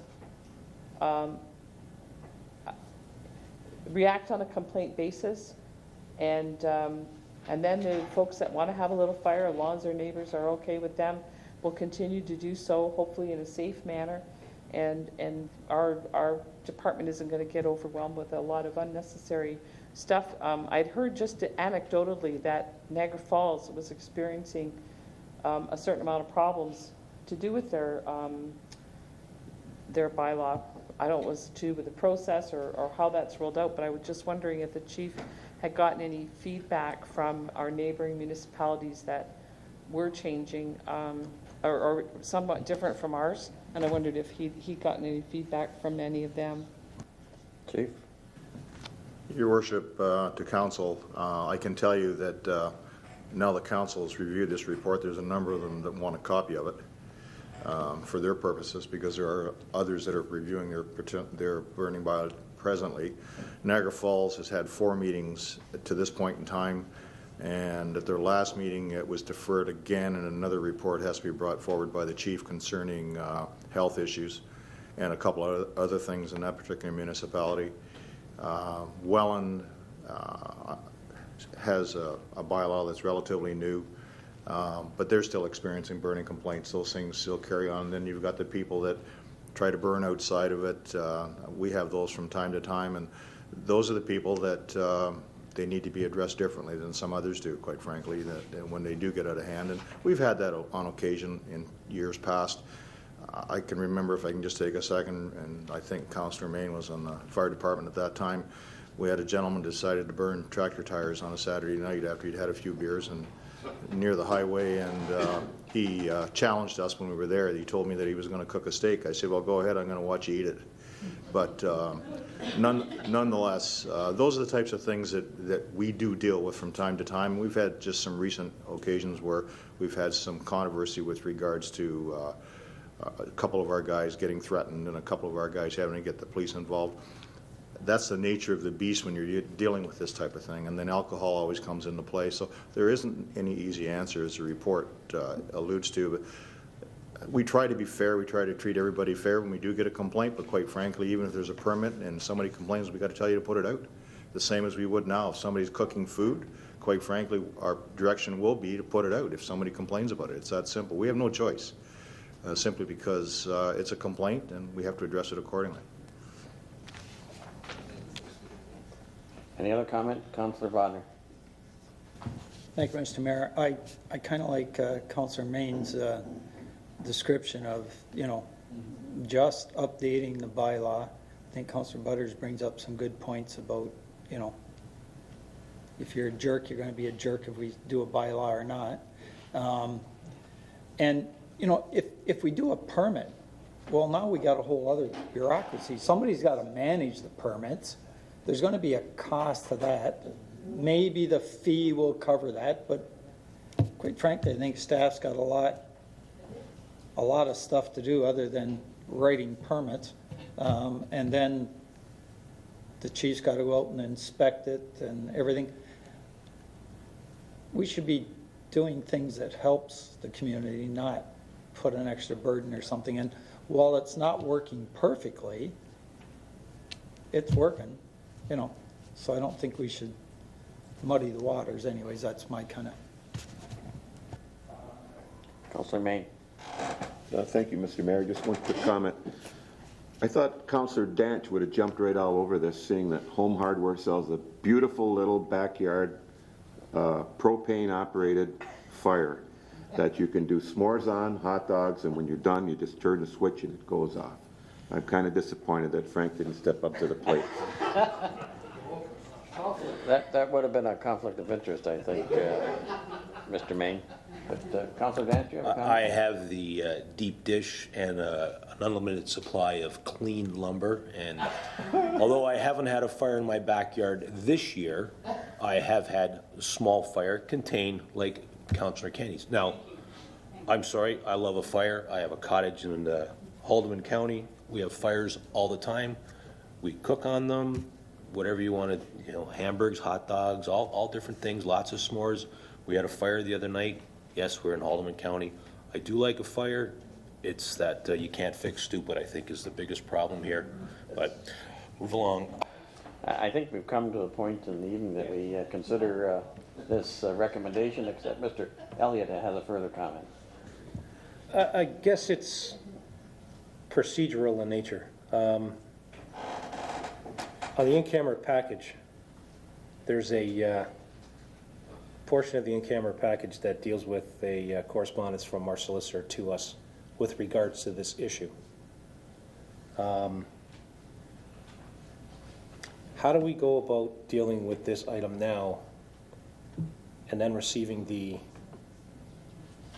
if you accept staff recommendation on this, where do we stand with the solicitor-client correspondence with regards to this issue? Madam Clerk. Thank you, Mr. Mayor. The correspondence from the city solicitor is provided for council's information only. It was circulated that way so that we would provide public notice that it was received by council, but if it's only provided for information purposes, so when you get into the closed session portion of your agenda this evening, there's no decision from council to be made on the correspondence there. So it's for our own information only. Okay, and then I will ask this generally before we go on. Is there a reason that it was included in the in-camera package and it wasn't for disclosure publicly in our package? Go ahead, Ken. Thank you, Mr. Mayor. That was on the advice of the city solicitor. They're providing a legal opinion, and it's clearly outlined as being privileged and confidential. So it's part of the city's practice and according with the city solicitor's recommendation that it be circulated confidentially to council. I'm good with that. Good. That being the case, I'd call for the question. All those in favor of the recommendation? Opposed? Could I have that show of hands again? All those in favor, please lift your hands. All those in favor of the recommendation, please lift your hand. All those opposed? Carried.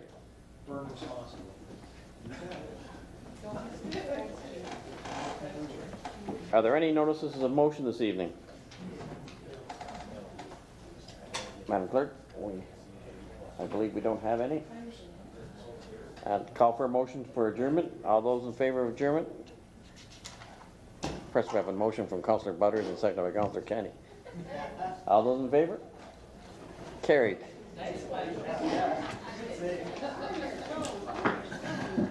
Meeting adjourned At this time, we'd like to move into the regular meeting of council, meeting number 2515,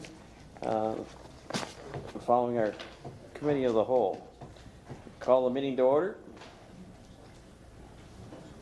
Are there any addendum items, Madam Clerk? Thank you, none this evening. Could I have a motion to confirm the agenda? Moved by Councillor Kenny, seconded by Councillor Desmarais. All those in favor? Carried. Are there any disclosures of interest this evening? Councillor Butters? No. You have it a moment. There are no disclosures of interest, Councillor Bodnar? Yeah, Mr. Mayor, I had one originally, but I don't believe I need to do it because we're not going to discuss the particular, I don't think this covers it, so there, I won't disclose. I think you're fine. Do we have a motion to adopt the minutes of the regular council meeting 24-15 held on August 10th, 2015?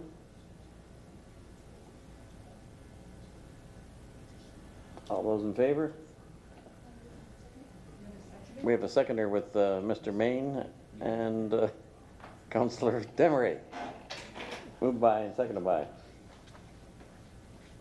All those in favor again, please? Carried.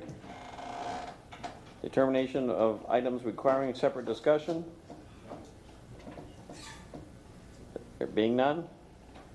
Approval of those items not requiring separate discussion. I'll move that. Moved by Councillor Butters, seconded by Councillor Elliott. Any comments or discussion? Being none, call for the question. All those in favor? Carried. We have a proclamation this evening. Madam Clerk, are you going to read that, or do you wish me to do that? The proclamation. Not remeeting. Okay, the new process, we're just advising you. We won't have to read it anymore. So you see it. We have a mover and seconder. Councillor Main, seconded by Councillor Butters, or Councillor Kenny. Any comments or discussion? All those in favor? Carried. We have before you the minutes of the boards of minutes of the Public Transit Advisory Committee meeting of May 27th and minutes of the Public Library Board meeting of July 7th. Do I have a mover and a seconder to accept those minutes? Moved by Councillor Main, seconded by Councillor Desmarais. Any comments or questions? There being none, call for the question. All those in favor? Opposed? Carried. Consideration of bylaws. Madam Clerk. Thank you, Mr. Mayor, that the following bylaws be enacted and passed. Bylaw 627810415 being a bylaw to temporarily close a section of King Street to vehicular traffic September 19th to 20th, 2015.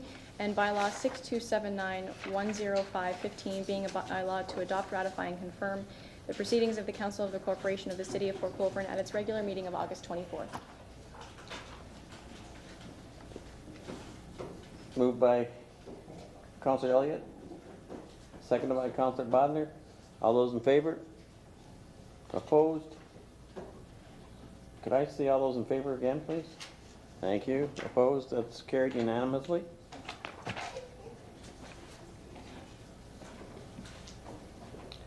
At this time, I would entertain a motion to go into closed session to address the following items.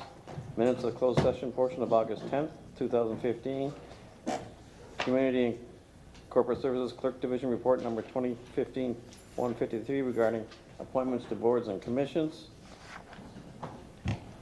And two elements of correspondence from our solicitors, Sullivan Mahoney, conveying legal advice on items to be considered.